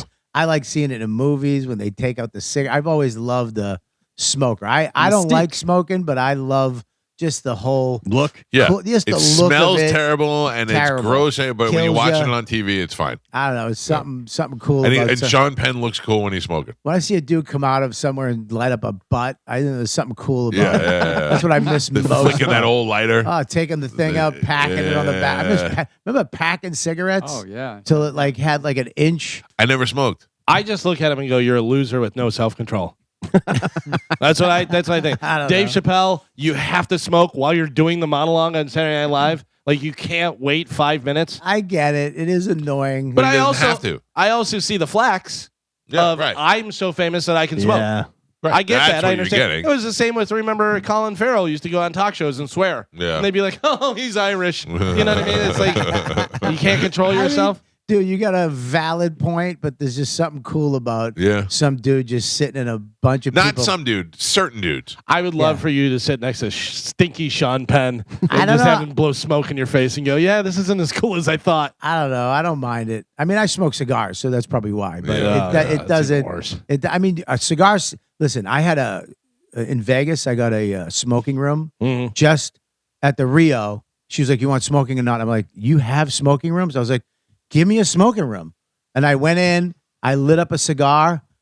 And I immediately put it out. I'm like, this is the stupidest thing. This is dumb. I just hated it. Yeah, if Do you don't have you- a balcony. I was going to say, do you prefer to smoke outside? Yeah, outside. I would never smoke in a room by myself. There's something lonely about that. But a cigarette, there's something different about a butt. I don't know. Even when I see it in movies now, when you see a guy light up a butt, I don't know. There's something badass about having a cigarette between your fingers. It was romanticized for years in the 50s and 60s, Yeah. 70s. It was, It's not. It's only some people look cool with it. I used to love making out with a chick who smoked. Ah, Just knowing she's trash. I'm trying to think. There's a scene. Is it Matthew McConaughey? There's somebody who's like shot or something, and he's bloody as all get out, and he's lighting a cigarette while he's. Maybe it's Reservoir Dogs. Maybe it's, Reservoir Dogs, is for that, sure. Yeah, Yep. yeah. Where he's all just bloody and lighting a cigarette, and you're like, really? Remember in Breaking Bad at the end when the villain, I forget the guy's name, when he gets shot, he goes, wait, and he's smoking the cigarette, and then he gets killed. The uncle. Oh, Tuco? No. The uncle when Walter at the very end, the last scene when he takes out the whole gang. The uncle's still smoking the cigarette when he's covered in blood. He goes, wait, and then he smokes the cigarette and then gets shot. The guy that we're keeping Pinkman to do the. There's nothing worse though when somebody who doesn't smoke smokes in a movie. Like John Travolta, and he has it on the the wrong finger, and he's just it's like, dude, just put it down. Rob Zombie and Marilyn Manson will head out together on the Freaks on Parade tour. Yeah, when is that going to end? Stop doing that all the time. And then finally in news, Gio, you and I may be going on a road trip. Oh. Limp Bizkit, Disturbed, and Bad Omen will headline the Incarceration. What are you going to see? Well, I'll tell you. Oh. Music and Tattoo Festival in July. It goes down at the Ohio State Reformatory, also known as Shawshank. Oh. Yeah, it's the site where they filmed Shawshank Redemption. That's pretty cool. Yeah, so that's going to be happening. So it's a big music and tattoo festival. Oh, it's going to be happening out there. But Limp Bizkit's going to be out there, Gio. So if you want to go, it's happening in July. Fantastic. You know what's funny is have you ever seen any of those on YouTube where they bring in musicians or bring in a band and they go, we're going to play a song for you, and then you guys make it a jazz version of it. Yes. So it's jazz Soundgarden or it's pop Johnny Cash or whatever this and that. There was a group of guys and there were some I've never heard of them before, and they played Limp Bizkit and they're all rolling their eyes and they're like, what is, the one guy was like, what is this? And I was like, it's a band that's way more famous than you'll ever be. You may not like it, whatever, but stop rolling they're way more famous than you're ever going to be. At one point, they were the biggest rock band in the world. For sure. For a second. Yeah. That's why I love Creed, and Ralphie used to make fun of me all the time. Sexy Jesus. And I go, they're the biggest band in the world. Yeah. I don't know what you're saying. They're the hugest band in the world. I will tell you, those guys did a great job of it, though. They were doing harmonies and stuff and everything. Totally made it sound like a completely different song, but you still got the gist of it because it was the same chord changes and stuff. Oh, you know how mad that makes people? You know how many bands there are that are way better than Pipple Toddler out there that are not getting any gigs and making any money? Yeah. We know what the deal is. We know why we're out there. Yeah. Well, there you go. That is it for news. All right, Calvin, thank you. We have exactly 4 minutes and some change before we give you the bone bonus keyword. We're going to take a break. It'll probably happen within the commercial break, so you should be listening here because when you hear it, you got to get on the app, put the bone bonus keyword in the app, and you can win $1,000. It's as easy as that. And make sure if you get a phone call, answer the phone. That's probably somebody calling to tell you just won $1,000. Get to it. Mike Calta Show, good morning. Good morning, guys. First of all, I would like to say Happy New Year to you all. Same to you. Thank you. Too late. Second, it's all right. Well, I try to call. Anyway, second of all, I want to say Hoosiers. Oof, it's awful. Mike Calta Show, good morning. Really bad. Hey, good morning. I'll keep it quick. I think the scene you were thinking about was Fight Club when he's just got the piss beaten out of him, and he flips his leg over the other one, and the guy lights a cigarette for him. Brad Pitt. I know what you're talking about, but no, he's talking about Reservoir Dogs when he's all full of bullets in the back of the car and he's trying to light the cigarette. Oh, okay. My mistake. All good. There's a lot you. of bloody cigarette scenes. Yeah. All right, we'll take a quick break. Brad Meltzer has got a brand new book out. He's going to join us at 8:30. Is he Skyping in? Yes. We get to look at him for the first time? Yes. Oh, amazing. All right, Bobby Kelly is here. He's going to be at McCurdy's Comedy Theater tonight and tomorrow night. He's hanging out with us. He'll be back with us. It's the Mike Calta Show. This is 102.5 The Bone. Will you go up and do a half if you have to? Half a minute? Half an hour. Half an hour. Wish I could. What happened last time? Yeah, exactly. He went up. What happened? Remember last time? Remember, he was like, "Hey, where are you guys from?" Here's Bobby Kelly. Yeah, I forgot about that. So did I. Dude, he panicked. Yeah. I was next to the sound guy. He panicked. Yeah. I never did that before. Oh my God. It was like my mind just went blank. I just couldn't remember anything I was supposed to say. It was a rowdy, weird crowd. Yeah. Well, the crowd didn't affect me. I just couldn't remember what I was trying to say. Yeah, what happens when you go into crowd work if that thing doesn't work, right? to get back to a joke is the hardest thing in the world. Yeah. If you don't know how to get back into, you have to make your crowd work and stream right into a joke somehow. And if you can't do that, if you do crowd work and it don't work, your brain You're goes, stranded. "Oh, this isn't going to work. This next rehearse thing's not going to work." I told you there was I was sitting in the back watching, and there was a guy and a lady at a table next to us, and the lady had her legs up like across his lap and stuff, and they are talking like this, talking totally as loud as I'm talking right now. And I looked over at him. I'm like, what is happening? What is going on?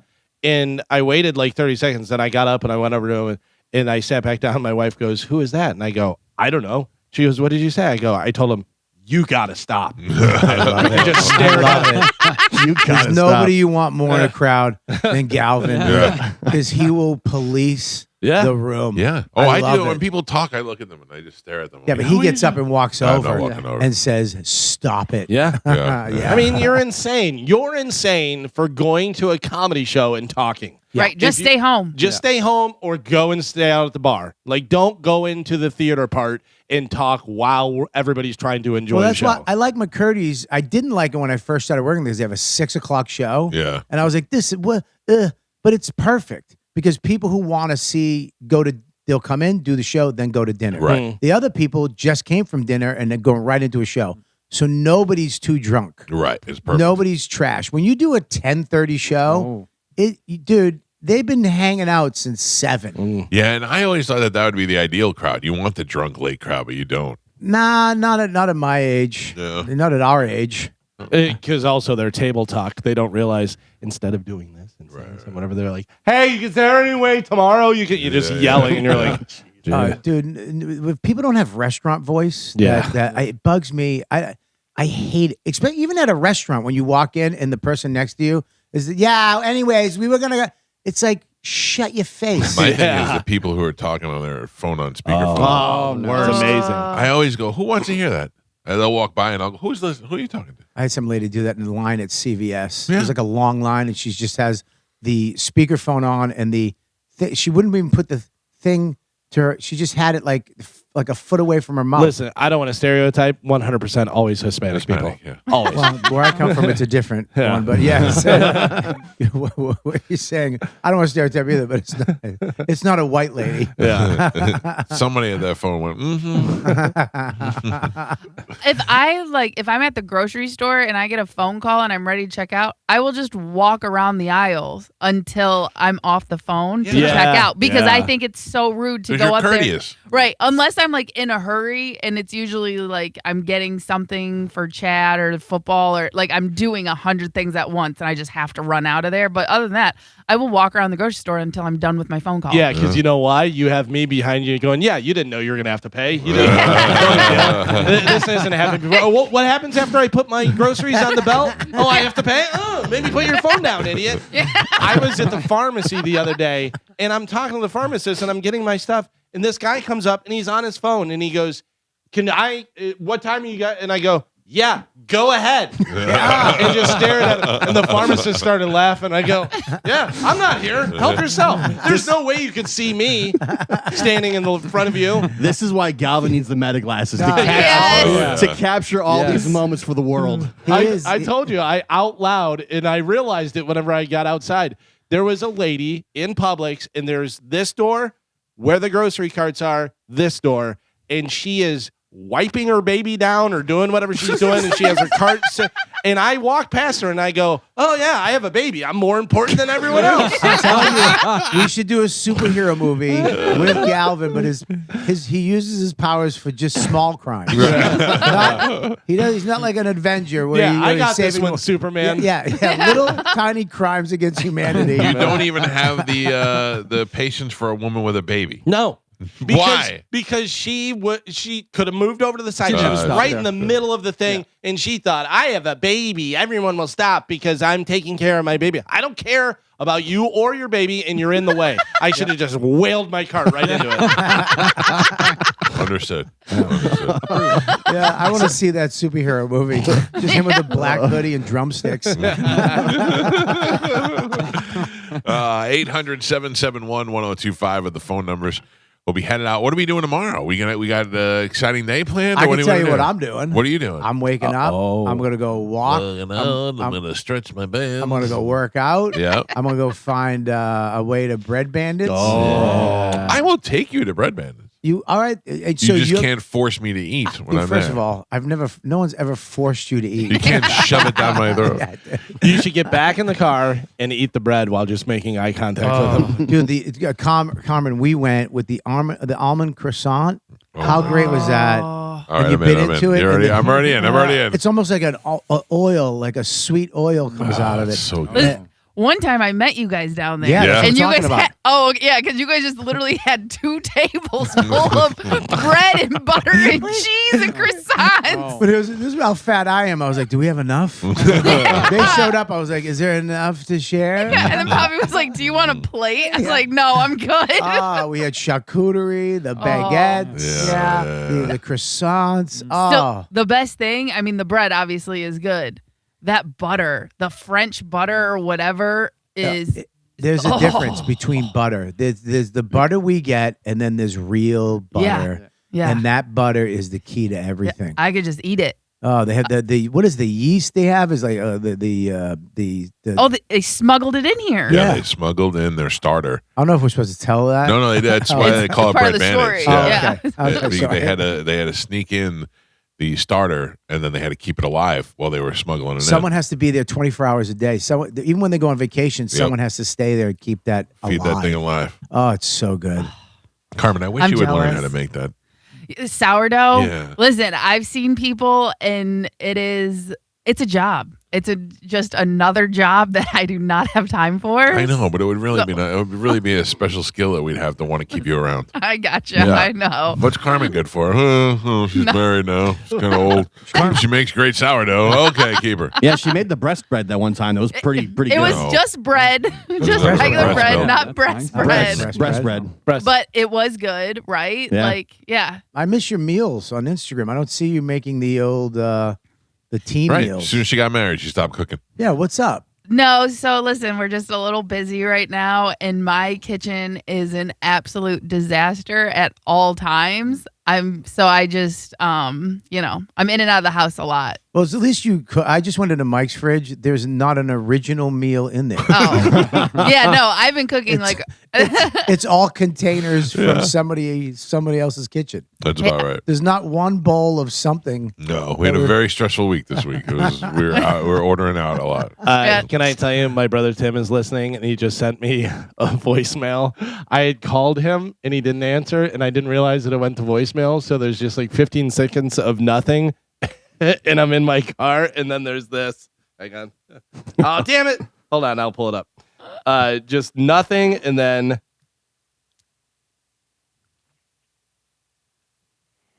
Take your time, sweetheart. Nobody's waiting for you. You are the superhero. You are the vigilante. I had no idea that the voicemail was on or anything. I was just yelling at people in my car. Small crime vigilante. We gotta get you a hoodie, dude. We gotta get you a uniform. Just in traffic. Come on, sweetie pie. All right. So what do we we have any plans? We need to look to do something or what? No, we're not gonna do anything. We're gonna wake up. I'm gonna wake up early. I'm gonna call you probably 55 times. You don't answer. Then I get nervous that you died in your sleep. Right. Which Thank happens you. every time we go away. Right. Also, don't you love the guy that is definitely not going to do anything, wants to make all these plans Right. and all No, this stuff? it happens every time. If you say anything, he's like, oh, I don't want to do that. I find myself gotta to be better to walk? work with plans. If I have plans, I'm more like focused on something. Plans that I'm you more agree apt to do to it. in advance. Right. If Last time we made plans to go fishing. we did. No, I did. We By did. No, you said I'll be right back, and you went to Starbucks, and then you fought with some racist guy against gay people. Yeah. and then you became a hero of the gays. Right. I became hero to the gays, Yeah. and then we came back and No, I watched you fish. no, you didn't. You came back and picked me up. I fished Yeah. by myself on Don't a forget, pier. I was also having pooping problems that weekend. Remember? yeah, Remember, I didn't poop for like 3 days, and all of a sudden it came. yeah, I guess. I mean, I guess it was lonely. I was sitting there fishing like a foster child on a pier trying to get dinner. Yeah. Yeah, Just like when you were a kid. yeah, No adult supervision. yeah. You're gonna wake up at what are you gonna wake up at 11? 11:30? No, I'm an early riser on the weekends. No, you're not. 9-ish. You're not. You have this fantasy world that you live in out loud. Yeah. You're well, not. depending on how late I stay out on Friday. You know what I mean? Well, we're going to be out on Friday until like 12, 1. And then, Yeah, that's true. Then maybe 11ish. All right, so 11 o'clock. We'll wake up. We'll go to Bread Bandit. All right. And then we'll go downtown. We'll walk around downtown.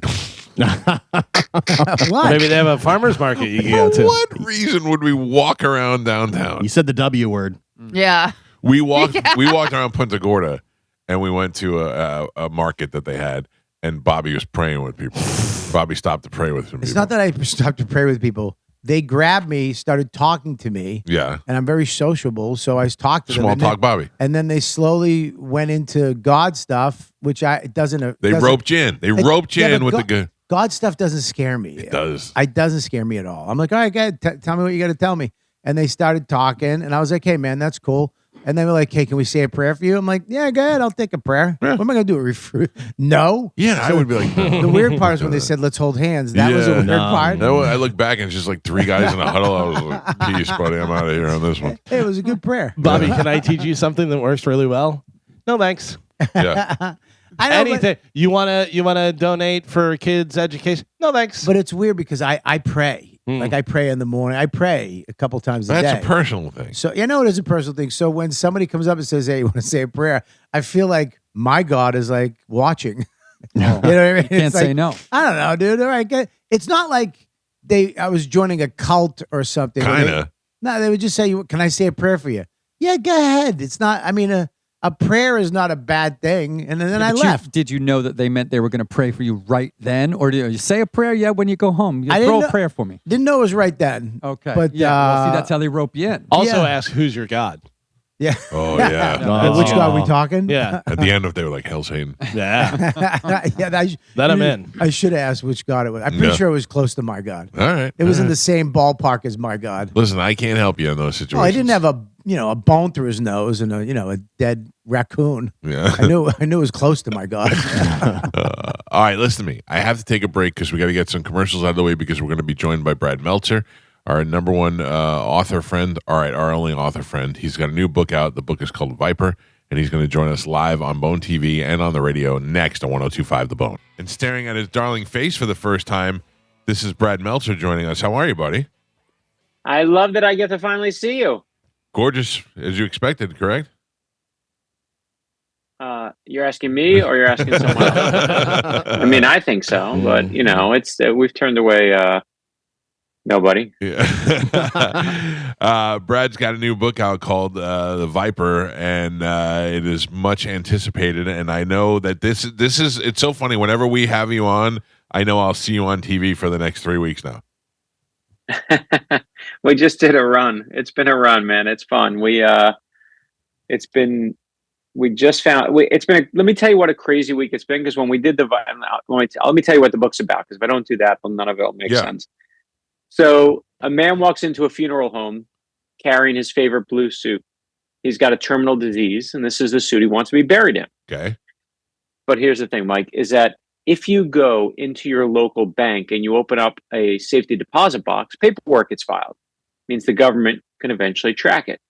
Same thing if you go to the UPS store and you open up a PO box. But if you secretly sew something into the lining of your suit and then you hand that suit over to your local mortician, you have the ultimate untraceable hiding spot. Oh, that's great. So the man leaves the suit in the funeral home, goes to his hotel room.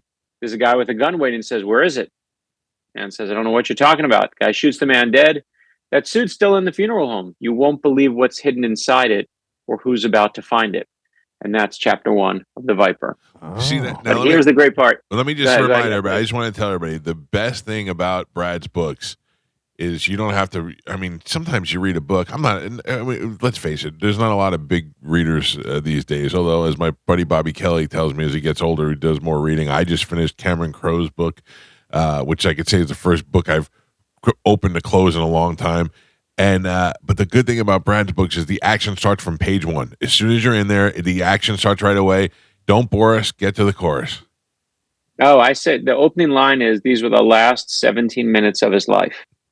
If I don't get you by the first sentence, I'm like, Yeah. too slow, baby, because my attention span's so slow that I'm like, let's go, help me find the action. And so when we're doing this book tour, for people who signed up to our mailing list, we gave out Viper tattoos. And if you wore the Viper tattoo to the book signing, you got to cut the line. Oh, Here's the part I get to finally tell you is that, and people put them on their kids, they put them on their arms, old ladies with them on their arms, young guys with them on their arms. It was great. Until we got to the third stop of the tour and we had our first Viper tramp stamps. Not as thrilling for me as I think you think it is, right? Like it was just, and the funniest part is then on, I think the fourth or fifth stop, someone said to me, Brad, if I make this a permanent tattoo, can I always cut your lines at the book signings? I'm like, brother, you make it permanent, you're forever first in line. Like people are just awesome. So our events have been really fun to do. Isn't that the weirdest? Like I see celebrities talk about that all the time. I saw some people the other day that were saying I forgot who it was, but they were like, what's the weirdest thing you've ever done? And they said, well, we'll sign somebody's arm or whatever, and then they turn that into a tattoo. Yeah, I've done that. I've done the quote. They do quotes for my books. Oh, that's crazy. And then they send them to me and they say, can you write this out? And I'm like, what do you want to put it on a wall? And they're like, write it small, this size. And I'm like, you're going to put a card on your wall? And they're like, no, I'm making a tattoo. And we've had it now. And I have pictures of myself with them, and you're taking a picture with like someone's arm or someone's leg. And my wife is like, no. Yeah. I'm like, honey, but, and she's like, no. Isn't it weird how your wife and kids don't have an ounce of the same admiration for you as your fans do? I watched my son read one of my books. I walked in. He didn't know I was actually walking in the kitchen. And he looks up from the book and he's like, Dad, this one's actually good. And I'm just like, actually, really? That's what you got for me? We were driving home from school the other day, and a commercial came on that I was on, and my daughter goes, is that you? Now, granted, this happens all the time. But the first time she looks up and she goes, is that you? I go, yeah. She goes, can we put on Drake? Like in the same sentence. Yes, like in the same, awesome. Right, not 1 second you get joy. And to me, that's how it's supposed to be, because I gave my father no joy. And, obviously the fun, I'll say the fun of writing these books for me, you know me long enough, is I love the research, right? Like I love diving into stuff. And I've done the secret tunnels below the White House in my books. I've taken people in the labyrinth below the Capitol that no one gets to go to. And in this one, I was like, I want to do witness protection, because witness protection seems like awesome. And the thing when you think of witness protection, what do you think of? The mob, right? You think of the end of Goodfellas, Tony Soprano, and that is what witness protection was actually created for, is to take down the mob. And it worked. It actually worked. They took down the mob. Mobsters testified against other mobsters, but it's not like crime stops. So what happens is other criminals just take their place. So instead of mobsters being the biggest group of witness protection, suddenly it's gang members, because gangs start thriving. Oh, yeah. When 9/11 happens, we start chasing terrorists. Terrorists become the biggest group. You want to know one of the biggest groups of witness protection right now? Who is that? Accountants, right? Because dad is king. So I love we had like the most macho, tough, like mobsters, and now we have like the nerdiest of all. Like that to me is perfect. I love it like that. I want it to always be like that. What is the biggest amount of research you had to do for this book? The funny thing is, it's truthfully, and we did a lot of cool stuff. We did Dover Air Force Base. We took people into America's most secret funeral home. We could talk about all that, but honestly, because it's you, and I don't tell the story often, but I'd say it to you, is the biggest thing for me in this book was my own life.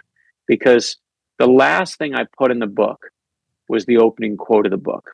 And I found it at the end when I was done writing it. It's a quote that says, I don't believe in closure. I'm not sure we ever really get over anything. Man, that thing just struck me. I'm like, why does that bother me? It's a military quote. I'm like, why is that bothering me so much? All right. And I realized I went back to my dad. And you and I have spoken about the complicated relationships we have with, parents and dads. And my mom passed away, my dad passed away. And, I'd written a book about when my mom died, burying, a character who lost their mom. When my dad died, I wrote a book about a character losing their dad. I'm not a complex guy. My code was not that hard to crack, right? Like that. It's pretty clear. But this book the Viper was different. And yeah, when you read the Viper, you won't look at witness protection the same way again. But I'm not sure. For me, I look at myself again the same way. And let me say it like this. My dad used to blow stuff up all the time. It was just kind of a mess. He had no education. He just, was bad with money. When I went to graduate from college, they said, you can't register for classes because no one paid your bills. I knew my dad had done that, and we Right. figured it out. I took out a 1% loan, made it solid ground, crisis averted. When I graduated from college, I changed my home address, and now all your mail gets forwarded to you. I quickly get in the mail $40,000 of credit card bills that I have not signed up for. Oh, That's how my dad was paying for college. He was, those offers they make to students saying, "Hey, sign up for a yeah. new credit card." My dad signed up for all of them, Oh, and that's what he was using to pay the bills, which is so dumb because a credit card, as you know, is a 22%, Killing 25% you. interest rate. He could have had a 1% loan. They tell me the only way that I'm going to get out of all this debt is I got to testify against my father. I got to make sure he goes to jail. It's a fraud. It's fraud. And I'm like, I'm not ratting out my own dad. Right. So again, we make long payment plans. We talk to every credit card company. We calm things down. Again, quicksand becomes solid ground. But here's the part I missed in that story, Mike, is that, and I told this story at my dad's funeral, that when my dad was a kid, he used to get beat up by his own dad, who was a boxer in the military. My grandfather was. Jesus. I know my dad used to jump in front of his younger brother to take the hits for him so his younger brother won't get hit. I know he used to jump in front of his own mom and take the hits for her so she won't get hit. And I couldn't see that that's what my dad was trying to do for me, trying to take the financial hits for me so I could become the first in my immediate family to go to a 4-year college and actually get out. Yeah. And I couldn't see any of that because I was so focused on just the headache he was creating for me that I couldn't see his good intention. Because I was like, "Dad, why are you screwing this all up?" And it goes to this. At the end of the book, when you read The Viper, there's a word. I never knew this word before. I didn't know it existed. My vocabulary is like, pretty basic, but it's this word called pentimento. Pentimento. And pentimento. And it's a word that means it's from painting. And it basically is a word that describes when paint gets really old on a canvas. The paint becomes transparent. You can see through it. And you can see the original pencil marks on the canvas that the artist made before they started painting so they know what to do. You see in like the rough draft, all the mistakes, all the regrets, like a woman's dress that's swaying one way, they change their mind, it's swaying to the other. And I realized, Mike, that all of us are rough drafts. We're all of us filled with mistakes, filled with regrets, but you can't make a masterpiece without it. Yeah. And of all the things this book gave me, like to me, closure's overrated. What you got to do is love yourself, accept yourself for who you are. Bad parts, good parts, crazy relatives, good relatives. And of all the things the Viper gave me, it gave me a little bit of forgiveness for my dad. So I that was the thing that kind of shocked me more than anything. When do you realize that? When you're writing the book, or is that an idea that you had first? No, I think some writers are like, I know my grand theme and I will push it through the book. I'm not like that. Right. I know the plot. I know what's going to make you turn the pages. I know the secrets I'm going to put in there from the government. But it's when I get to the end that I'm like, I noticed that, the opening scene that I told you about with the mortician on the radio, Hall & Oates is playing, right? You make my dreams come true. In the middle of the book, they're watching their favorite movie, The Breakfast Club. At the end of the book, they're watching, they're listening to Betty Davis Eyes. I'm like, why are all the different characters trapped in the past? They're all dealing with their past. I'm like, and I just go, what's going on here? Because I'm working on a book for 2 years and I don't know that thing that's really bothering everyone. And in the end, I saw that quote about closure. I'm like, it all goes back to my dad. And then when I see that, I'm like, now I got the full picture of what this book is. That's what I've been struggling with is saying, closing my own past. So you learn as time goes on. You don't know the whole thing beforehand. You're learning as you're doing it. Of course. I mean, and that's the thing is like a novel, a thriller and a novel is different because your soul's in it. Right? You can only put yourself and your experiences in there. And a lot of them are intentional, but a lot you just can't control, right? Like if I taped you for a week, I'd find your verbal tics that you say over and over. And I promise you, like some of those will reveal stuff about you. You're like, I don't even realize I do that. Oh, yeah. Some people don't realize they apologize a lot. Some people don't realize they're like, they call everyone, hey, my friend. Like, why do you do that? Yeah. And I love the fact that each book kind of gives me that surprise about myself. The book is called The Viper. It's Brad Meltzer, and it's available now. I wanted to try and read it before we had you on the show, but I haven't found the time. But it's right here behind my shoulder. I will get into it. What is the? I mean, I feel like we've talked about this every time, but at what point is somebody going to start making movies out of these things? I know. Trust me, I got this character, Zig and Nola. You never have to read any of the other books. You can pick up the Viper and start now. Um, and Zig's this character who believes, like, if you're a good person, you put good into the world, you make the world a better place. Beautiful idea, completely naive idea, but an idea worth fighting for. Nola's the opposite. She's like my girl with the dragon tattoo. You like that book, you're gonna like the Viper. And she's like, that's nonsense. You want the world to make sense, you grab it by the throat and you force it to make sense. And that's an idea worth fighting for. And I think for a while, all I was doing is trying to figure out, am I Zig, am I Nola? Like, which one am I? Like, and that's what people do when they read it. They cast it. Like, I can't cast them. I know it's You like saying have to have cast it in your head. no, because the thing is, it's like saying who would play your mom in the movie of your life. Like, it's your mom. Like, it's, I know you can like try and pick someone, but people say Zendaya. You know, Zendaya. Ever pronounce her name? Zendaya. Yeah. Some people like her for Nola. I don't know, like Steve Carell or someone for Zig. You need someone who's nice but has like an edge to him. Like they're, you know. But I can never do that. Like the fun to me is like what I spend my time doing is like just that research and you know, finding cool things and you know, in the government's most secretive funeral home, finding things that I couldn't find. Casting is like, but that never stopped my mom when she was alive. She would always be picking out what she's going to wear to the Oscars next year. I'm like, Mom, it's a waste of time. And she's like, you never know, Bradley. You never know. It's true.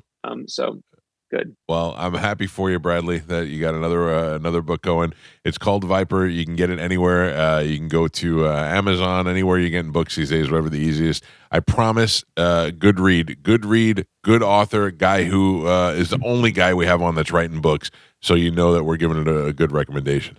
You know what? One thing I also owe you is, I don't know if you remember, but last time I was on, I think for the last Thriller, you said to me, you surprised me. You said, you know, are there any teachers that are important in your life? And I was like, and I said the story about my English teacher when I was little. And you said, any others? And I said, oh yeah, Mr. Ferguson. And you had Mr. Ferguson waiting on the line to surprise me, which I'm so glad I chose correctly, because it could have been like a teacher that I hated and like, you know, screw him forever. But I will tell you, first of all, you know, you were in the book, right? Yeah. You were. I made you a character in the book, but I had asked for it. I said, even if you would ask me for it, and I took care of it. I made you. Yeah, I did not make you a child molester. That was a good thing by me. I gave you your own funeral home, which I was proud of. Love it. But in the Viper, this is how much you've been in my brain. As I was like, wait a minute, if Mr. Ferguson calls in again, I got to make sure he's taken care of. So I finally made Mr. Ferguson a character in this book. So good. Tampa represents in every book now. Tampa's going to represent. That's great, and good for Mr. Ferguson, because I would think there's nothing better as being a teacher than to see a student, especially one that you probably liked, to go on and do great things. So congratulations. The thing that was great. Let me just tell you a story that I didn't tell you about. Like, this is a crazy story. Is that Mr. Ferguson was like 22 or 23 years old. He was like right out of college, and he was our teacher. And we knew back then, we're like, this guy's pretty young. And he was from North Carolina, and a little like, you know, kind of like never been in the big city before. And we took a class trip to New York, where he was the newspaper teacher. Right. And we go to New York, and we all want to go to a hockey game because it was Rangers were playing in Madison Square Garden. And we're like, we got to scalp tickets for like 20 people. And back then, you used to like just find people like, you know, on the street to scalp your ticket. There's no StubHub. There's no nothing.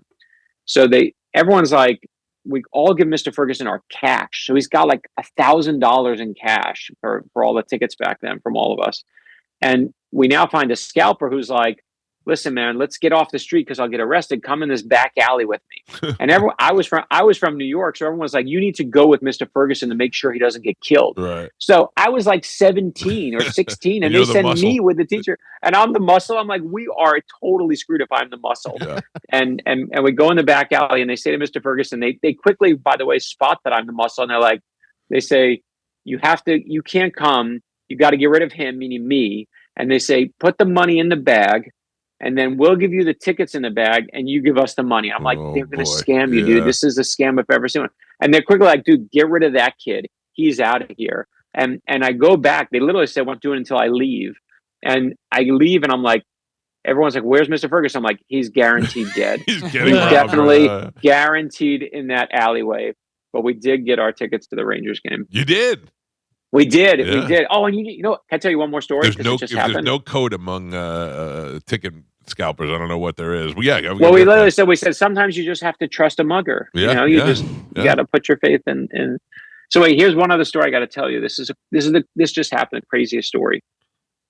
So when my first book came out, I go to, your first book, you go to your hometown. So in New York, all my relatives are there. We have a nice showing.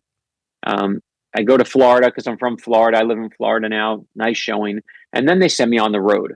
And so they sent me to Dallas, Texas, one of my first stops. I know nobody, right? It's my first book, so nobody's going to be there. I walk in, there's 10 people there. I'm thrilled to have 10. Sure. I'm like, this is a miracle. The last 5 people in line are my age. I was like 27 at the time. They were like late 20s. And I say, I could tell they want to talk a little bit. They wait at the end, the line. And I say, where are you from? They're like, well, we drove over 4 hours from Oklahoma to come meet you. I'm like, you drove 4 hours from Oklahoma to meet an unknown author nobody's ever heard of?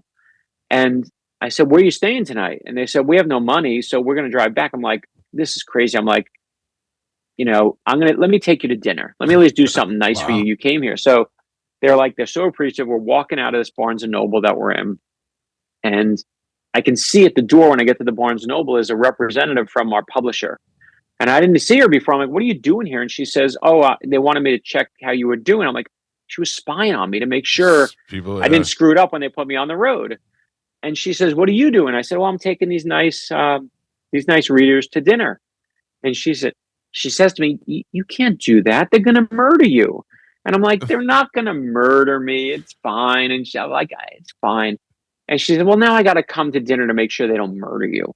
So sure enough, she comes to dinner with us. We fight over the check. She won't let me pay the check. And flash forward 25 years later, I'm in now Cleveland, Ohio on a book stop.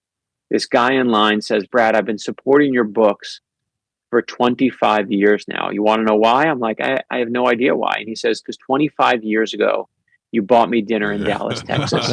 And man, I love that the world is like, it's like a boomerang sometimes. Like you put some good out in the world and it goes like boom, boom, boom, boom, boom. I got to tell you, back. I love that too.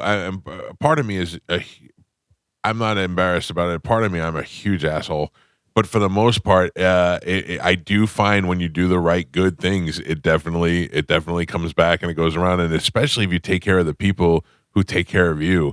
That is the relationship that we've had with our listeners for the longest time. I don't look down on them. I'm so happy that they're there, and people are like, "Oh, you guys are so down to earth." Yeah, we're thrilled that you exist. And I feel the same as an author. I was in an airport bathroom, right? Not the most glamorous place. Sure. A few years ago, and there's a guy who's like, I'm washing my hands. This guy next to me is like 5 steps ahead of me. So, so as he walks out, I'm right behind him, a few steps. And he looks over at the janitor and he says, thanks for keeping it clean. And I was just struck in that moment that I'm like, I never looked at the janitor, must have said a word to any janitor in my life. But you better believe I started saying when I go into any bathroom now, fancy restaurant, in an airport, thanks for keeping it clean. Yep. And what I love about that story is that guy who said it, I have no idea who he is. He has no idea who I am. But for 20 years now, I've been saying, thanks for keeping it clean. Thanks to him. And what I love even more is my son started saying it. Yeah. And because he heard me saying it, not because I made him. And I love the fact, again, that boomerang, like sometimes you throw it out there like on a radio show. Sometimes you throw it out there in the form of a book, but you put some love and kindness out in the universe, and like a boomerang, boom, boom, boom, boom, boom, it comes right back to you. It's the truth. You feel it. You'll see it out there, man. I love talking to you. I'm so glad that you're having another book out, and I hope you have the same huge success with this. It's called The Viper. It's available now. Check it out by Brad Meltzer. People are every once in a while will hit you up like when they say, "Hey, what's a show that you're binge watching?" They'll get us on what are you reading? And this is it, man. This is where it all starts. Oh, I get people who come to my events and they say, I heard it. And it's what you said. They love you, man. You're putting good in the universe. It's good. I hope so. Great to catch up with you. Congratulations on the always, new book, brother. The Viper, and we will talk again soon. Can't wait. Thanks, Brad. There you go. The great Brad Meltzer. He's a good dude. Yeah. It just makes me think of a time I was in a car for like 7 hours. Yeah. It was bad. It was just too much traffic jam, bumper to bumper. There's no way out of it. And you just stuck. And I took a book out and I just started reading. And then the person behind me, who was a friend of mine, called me a loser. What are you doing? He said. I said, I'm reading. He said, you're a loser. Yeah, I don't know. You're reading on your tablet. We're all stressed out. We're all in this van. We're stuck for 7 hours. You're the only one with entertainment. Nobody's got a signal on their phone. We're all miserable. There's you up there reading your book. I read my book for 2.5 hours in this terrible situation, so I didn't have anxiety. Real loser. And I finished a book, which is amazing. And just, what are you doing? I'm reading. What a loser. Loser. From you. Loser. Oh, God. How was that book? Louis C.K.'s book? Yeah. Phenomenal. Yeah. Phenomenal. It was awesome. Really interesting story. Yeah. About this boy named Ingram. Well, listen, Brad Meltzer writes great books, and it's like you pick up the book and you ever start reading a book and you're like 2 chapters in and you go, what's going on? They're setting up characters. You know, Brad Meltzer's books start with murders in the first 5 seconds, arrest in the first 5 seconds. Like page 3, you're already like, oh, how the hell did that happen? And then he got to, like, he's the only reason why I never believed that the president actually lived in the White House. I believed he conducted some business there, and then they shuffle him out through a tunnel, and he goes and he lives somewhere else, and nobody knows about it. But Brad Meltzer's like, no, I've been upstairs in the living quarters. I've actually seen Barbara Bush took him up there, and she saw where the president sleeps and where they do the stuff that you don't normally get to see. Yeah. So he's the only reason why I actually believe that even exists. I just downloaded his book right now. Did you really? Yeah, I just downloaded it. I just got it. Good. Yeah, I've been in in Washington, the underground tunnels. You have? Yeah, me and Gary Gulman got a special VIP tour of the tunnels. How did he fit down there? How did I fit down there? Yeah, they have like little trains that the senators and congressmen jump on. Are they trains or like little golf cart kind of thing? It's like a golf cart, Yeah. but it's on. You know what I mean? And they zim them around, and they took us all over. It was crazy. That's pretty awesome. Underneath DC is just a bunch of tunnels. So I guess they can go really deep in there. Like they built that FBI building, and they built most of it underground. Yeah, That's crazy. Yeah, they can go all over the city underground. Yeah. Yeah, it's pretty wild. That must be nice. Yeah. All right. Thank you to Brad Meltzer for joining us on the show. We have to take a break, and then we can come back. Something that I have not talked about specifically. Okay.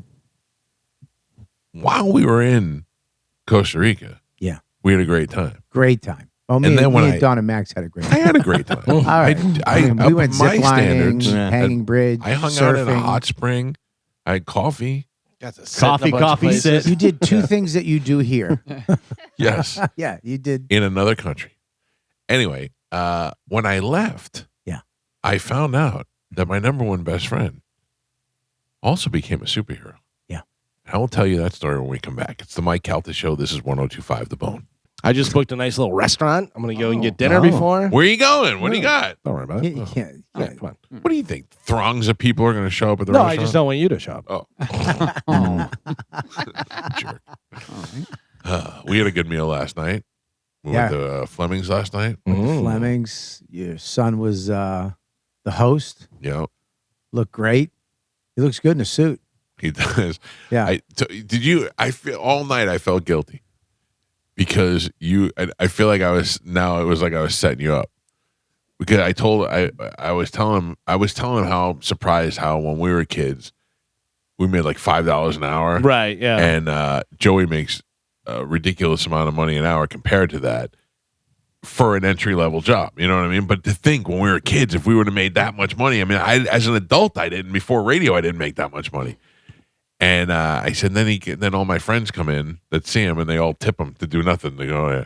So Bobby, before we leave, he's like, all right, I got to go tip Joey. I go, no, you don't. He goes, yeah, you said all your friends tip him. I go, no, I didn't mean that. You better. I didn't mean that. How does the number one friend? Right. I he know, said but it I didn't out. mean that. That's exactly what you meant. No, it's not. I was just trying to say Joey ends up making, he'll come home and be like, this guy gave me this much money. This guy Except gave the me. night Bobby showed up. Yeah. Except the night one of your closest, the guy he just went on vacation with, didn't throw him a nickel. Yeah. But you gave him a ridiculous amount of money to do nothing.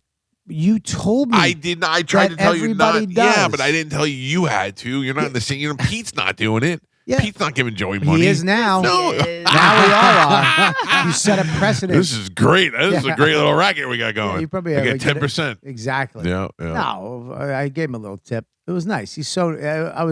I was happy to see him you know, In a suit, in a suit, looking like a man. sat at the table. I'm a little weird when he took a bite of your salad. When he was working. He comes over and he sneaks a little meal. I told Bobby every time I eat there, it costs me more money because on my way out, he's like, "Hey, will you get me something to go?" And I got to go buy him food. Before he gets Yeah, home. that place. He doesn't get a discount? Yeah, he does. But Okay. Yeah, well, it's a much bigger discount when I pay for it. Did we get a That's true. discount last night? I don't think we. I don't know. I don't know how. I don't even know what there is a discount, and every once in a while we get a check, and there's just like a giant chunk of our check missing, and we're like, that can't be possible. Yeah. It's fantastic. If Max worked there, I wouldn't. I'd go there once a year. I'd go there 3 times in a week. Dude, are you kidding me? I would eat there every night if I could. Yeah, it's delicious, but it is on the expensive. Something about being able to watch Joey in a different environment that is like away from me. You know what I mean? It's just weird to watch. It's cool. Yeah, dealing You're with proud of him. dealing with people Yeah, without you. Yeah, but No, I like to see the way he. I'm proud of the way he handles himself. Yeah, I was proud too. Yeah. It was very nice to see him do that. Well, That's why I gave him that Give tip. me a nice tip. How Yeah. many Nice how many tip. dollars proud were you for his tip? I don't know. I was like, dude, I was like, how much should I tip him? He's like, no, you have to do it. I'm like, you already said it. Oh. I was like, Bob, you don't have to do it, but also give me $20. I got to pay the valet guy. Yeah. Oh, that was another thing too. He goes, he goes, you get $10. I go, no, I got a 20. He goes, that's good. I go, ask for change. That'll trick. Nah. Just go up to the valet. I go, you got a 10? And he goes, yeah. And then you give him the 20. $20 to a valet? Yeah, you can't be cheap. Those guys are out there, but and plus it was freezing last night. 10? Just not, first of all, It was it's not, freezing buddy, last night. where I'm from, it's freezing. Right, but if you're here and you're wearing shorts every day, you were freezing last night. You're not freezing. Not freezing. $20 to a valet is not. $20 is the valet to pay for parking somewhere. Yeah, in New York. $20, $10 is a nice valet tip. That's any valet would be like, thanks, buddy. That's great. Yeah. $5 tip is good. Oh, That's I'm $5 sure cheap. that there are plenty of people that aren't tipping or tipping $1 or $2. 100%. And then old money bags over here snatched that 20 right out of my hand. And I told him, I go, tell him to give me 10. He goes, nah, I had 20. I give him 20 every time. Yeah. You give him 20 every time? Yeah. He's rich. Yeah, that's right. No, I I wasn't He your just has money to blow. that doesn't come throw from that. That around. comes from knowing what it's like to have that job, to being a valet guy and have got work on tips. I understand that, and I try to take care of those people. I went into your empty theater room last night. You're so funny. If I'm not in there 24 hours a day, you're like, you don't use this room. Not 24 hours a day, maybe 3 or 4 times a week. Yeah. You have a room. The family uses that room at least 3 or 4 times a week. How many times have you watched a movie in there? A lot. No. In your theater? But here's the deal. How many? Let me explain it to you. He knows the number. Yeah, exactly. Here's the deal. It was what I was trying to explain to Bobby last night. It's if I'm Just say stairs. no, Just say stairs. And we can end this conversation. I would have put Just I say would you have don't put have an elevator in you by sh- now if that was the problem. You should have. You should have put I an would've. elevator. It's the fact that if you come to my house and it's just you and I and we're watching the game or we have football in the living room, the Bucks game is about to come on, we're gonna go upstairs and watch the game. Yeah, upstairs I to got the 85 theater? inches but I got 85 inches in the living room. The time I came to your house to watch the Bucks game with you and Joey, we watched it up in the theater. Right. Which but is awesome. That was great. Okay, get so he snacks? used it once. You have snacks. You have all kinds of drinks. You have a refrigerator. You have a bathroom. Sound system, You have an outdoor if you popcorn want to go maker. smoke a cigar. Yeah. It's insane. And I Yes, went in there last night. And it was empty. It was not empty. It was clean because we were having guests come over. Blow the so we dust had off? it cleaned out. You didn't clean it. Yeah, I didn't clean it. No, Soph did. Soph, who do you think made the rose flower? My favorite thing. Right, that wasn't me. I love It the was rose Soph. flower. Oh, I love it. Yeah. Jesus Christ. Yeah, dude. You listen, man. I get it. With $20 is nothing to you. Oh. What is that? What Snatch it out. It was your $20. Your $20 was nothing. to Really me. easy to tip 20 when it's not yours. Yeah. Really. No, I Really. always do this. Just the way he snatched it. He goes, you got $10? I go, I got 20. That's good. Thank you. Thank Mike you. Calta show. Good morning. Hello. Hey, is this me? Yes, sir. Yeah, this is Mark in Inglewood, Florida. We had ice this morning. It was freezing. Yeah. I got a real quick funny story about Les McCurdy. 30 years ago in Sarasota, I was an electrician, and he was remodeling his kitchen. Now, this is 30 years ago, and his wife was beautiful. Yeah. And I'm sitting there I look over across the room, and she walks out of her bedroom in a skin tone bikini. Mm-hmm. And my jaw fell to the floor. I thought she was butt naked. And Les McCurdy just started laughing. But it was funny. I got 4 tickets to the show after that. It was a good time. He's a good dude. He'd probably let you get a little glimpse. He's a good guy, Les. Thank you. His wife is hot. Yeah, he did good. Mike Calta show, good morning. Hey, guys. This is Mr. Ferguson. And I was just calling to tell you that Brad is every bit the super kind, compassionate human being in person than he is on a radio interview. Just amazing. He doesn't even talk about this. He actually helped somebody get a kidney. Has he told you about this? No, I don't believe so. Yeah. A former teacher of his was in need of a kidney, and Brad used his, he's got a heck of a platform because he has followers and people of that nature. He used his platform, or platforms, I should say, literally found a woman a kidney that was in need.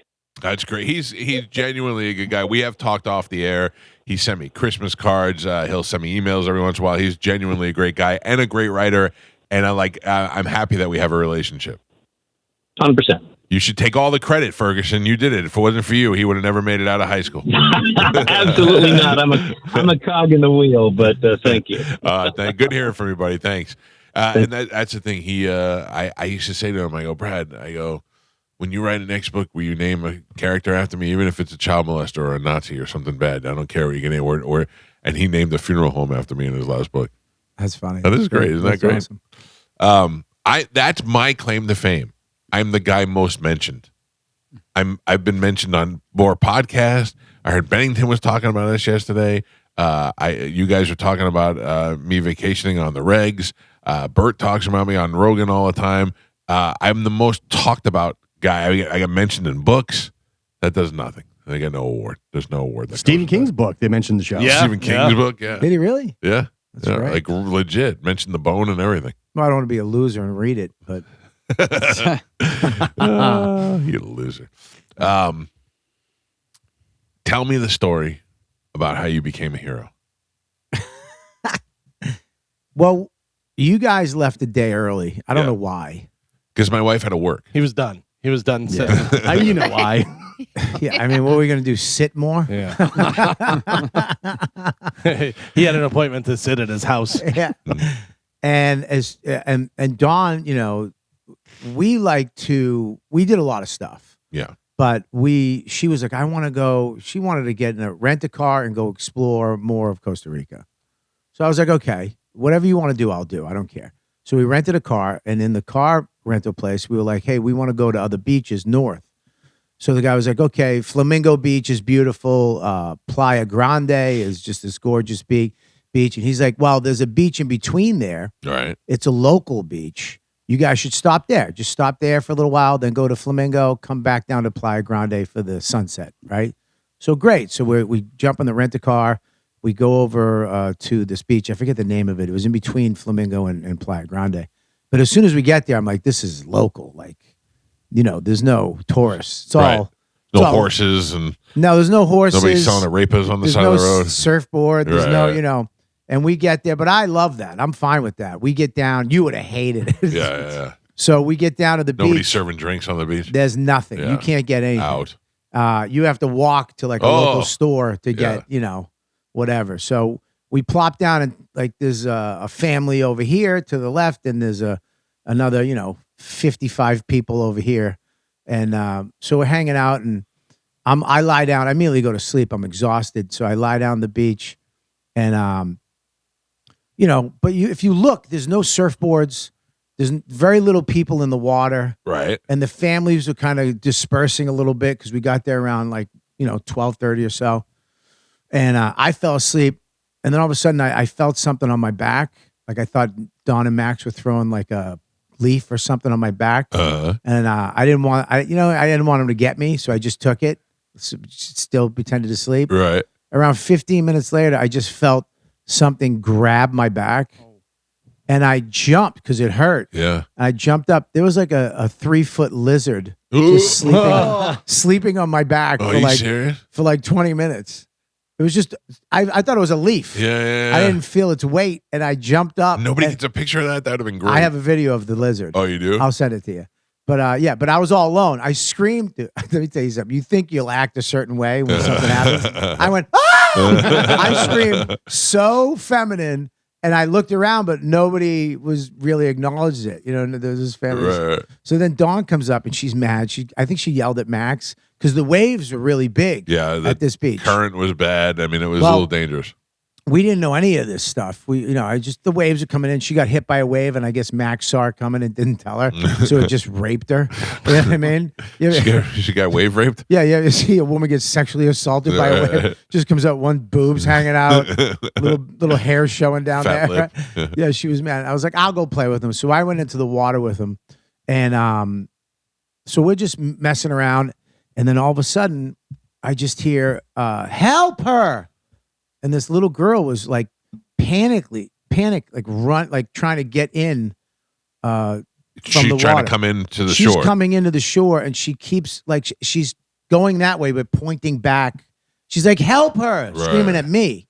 And then I looked out, and beyond, like there's two sets of waves. There's the little waves and then the big waves. And me and Max always kind of stayed in between the two waves. We never went beyond the big waves. And I looked out, and there was this girl's head just out beyond the big waves.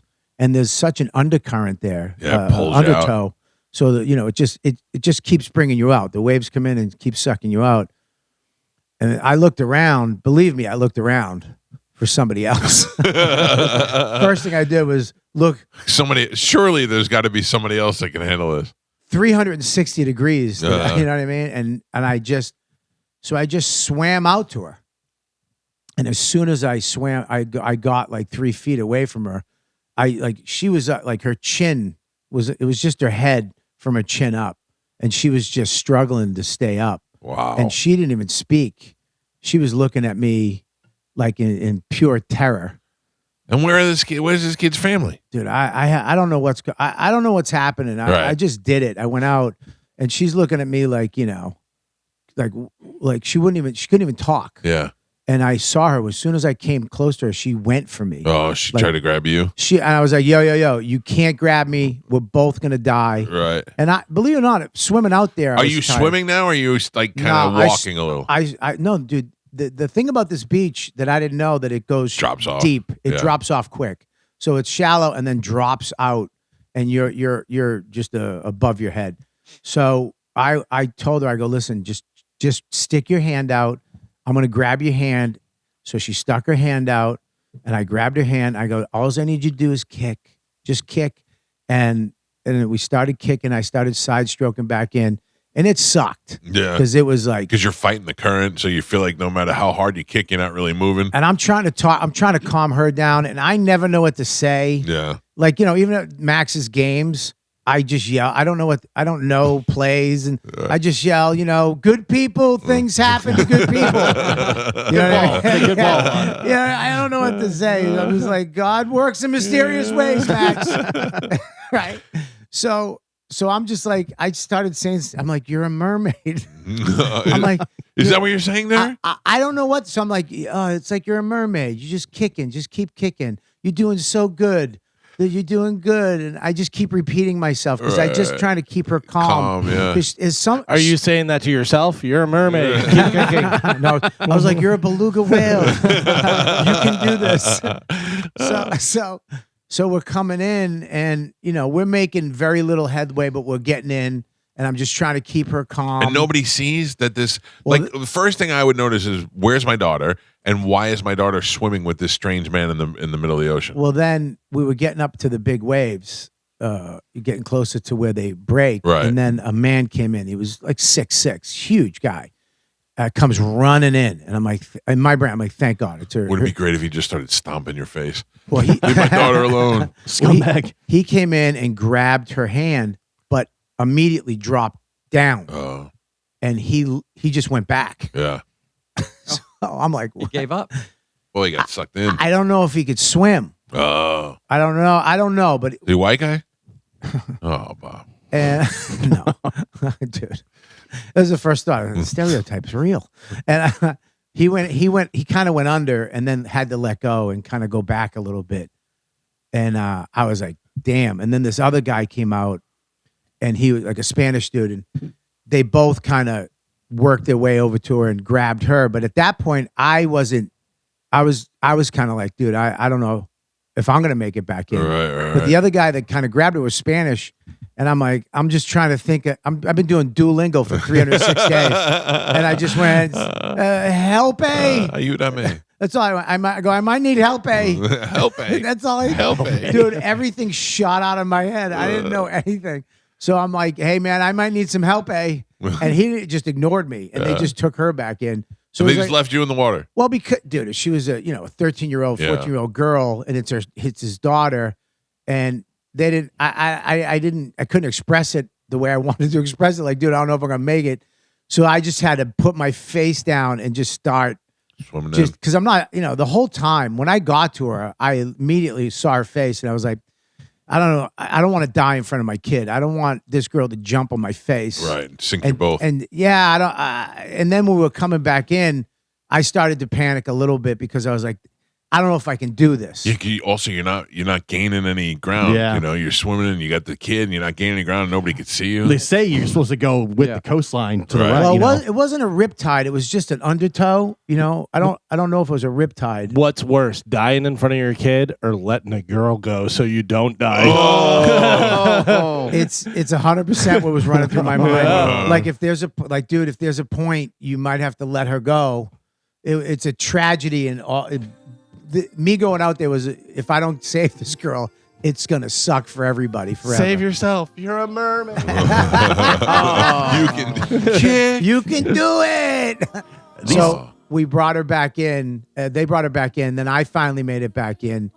I went up to the beach, and I was done, dude. Swimming sucks. Yeah, I think it's the worst. Your whole body. It really is. You think you can swim because you're in a pool or whatever, but it sucks. Plus your adrenaline's going. Yep.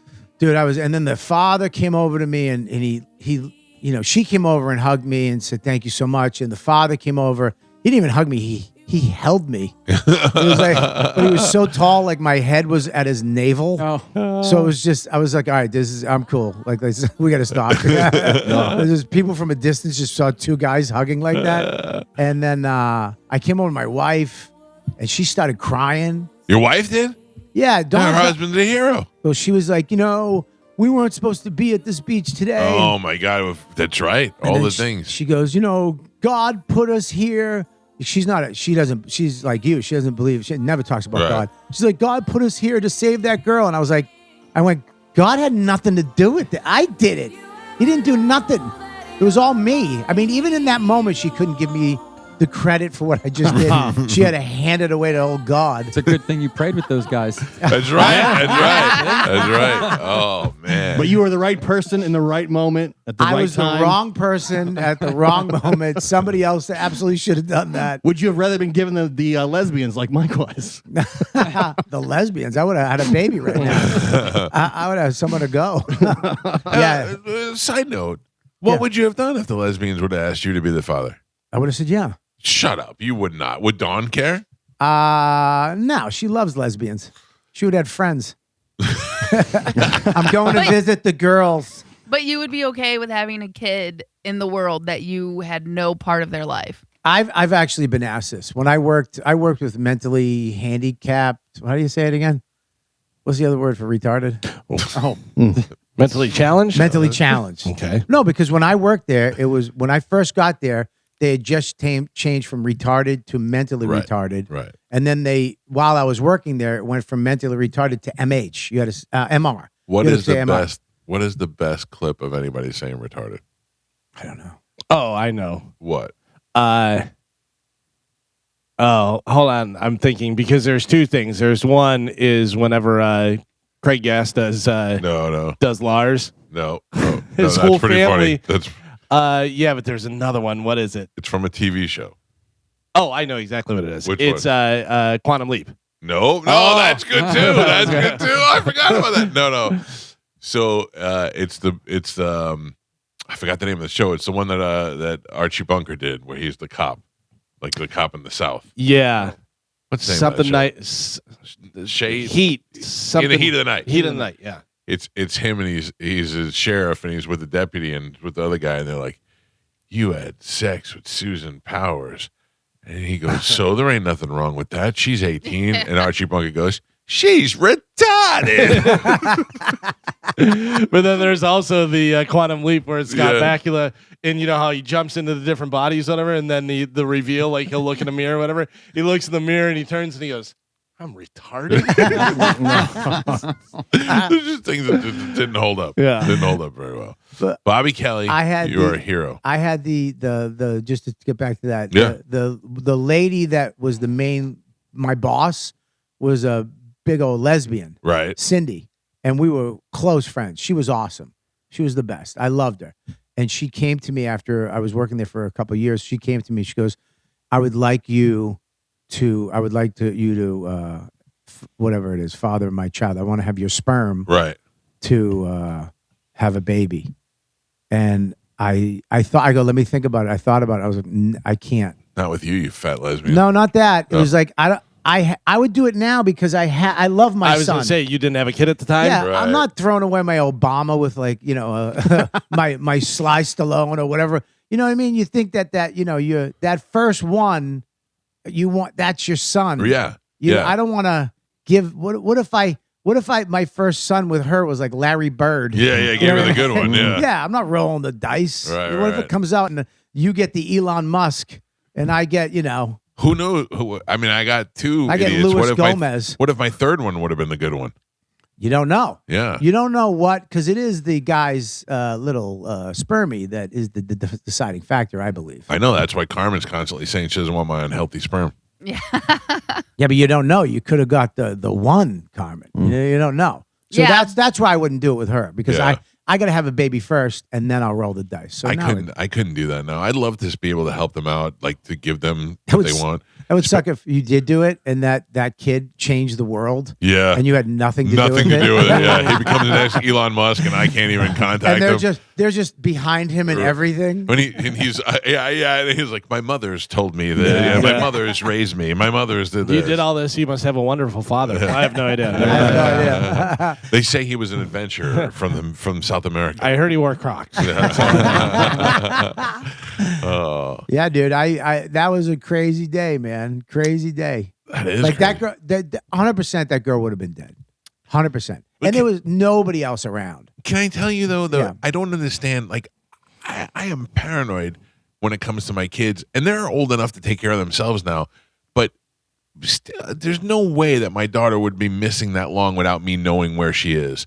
Like, how do you let that happen? Well, the beach where we were up on the beach to the water was a kind of a distance. Yeah, You know what I so mean? tighten up that distance. Right, absolutely. But it made me think. I took a nap with a lizard on my back. I wasn't paying attention. You kind of just go to the beach and chill, You're on vacation. expecting your kid to know better. We hear those stories all the time here that Yeah. kids are getting caught in the riptides. And Costa Rica's one of the things that kills the most people, and they're known for it, is the ocean. They get sucked out, and they don't know. They don't understand that when you go past that first wave, you're just done. Done. Yeah, and that beach was the worst. That was terrible. That happened to me in Sarasota. I was out in the water, and there were some kids on a little raft, and their parents were not watching at all. And I heard screaming, and I was like, "Are you guys okay?" And they were like, "No, we need help. We're stuck out here." So I had to go get them and pull the boat to shore, and that was hard to do. Pull a little dinghy to shore with the kids in it. And when I got to shore, the parents were like, "Hey," and they didn't even care. They didn't even realize You had to that pull they just- two dinghies to shore. exactly Your little dinghy. my little dinghy and their dinghy. Now, were you over your head? Did you swim out over your head? Yes, it was Hey. definitely over my head. It was definitely over my head. Really? I did it. What is happening?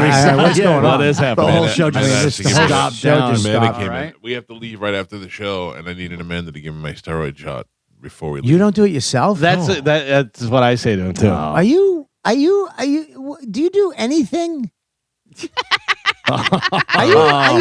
Am I really seeing this right now? What do you mean? had to what stop do you down do? the whole show for it. Yeah. No, you don't. Poor Amanda has to do this. Oh, Why do you say poor? It's not like she's doing anything. You don't think it gives her any sort of good feeling to jab I'm me sure with she metal? has other things she could rather be doing than being some night nurse. I mean, what is this? But it's also not even that. It's just that he can't do it himself. Yeah, it's a little baby needle that you do yourself. tough guy. I cannot. Apparently, the What'd you say, testosterone's Gio? not working. No. That's a tough guy. Okay, enunciate. Oh my, please. hi, hon. How you doing?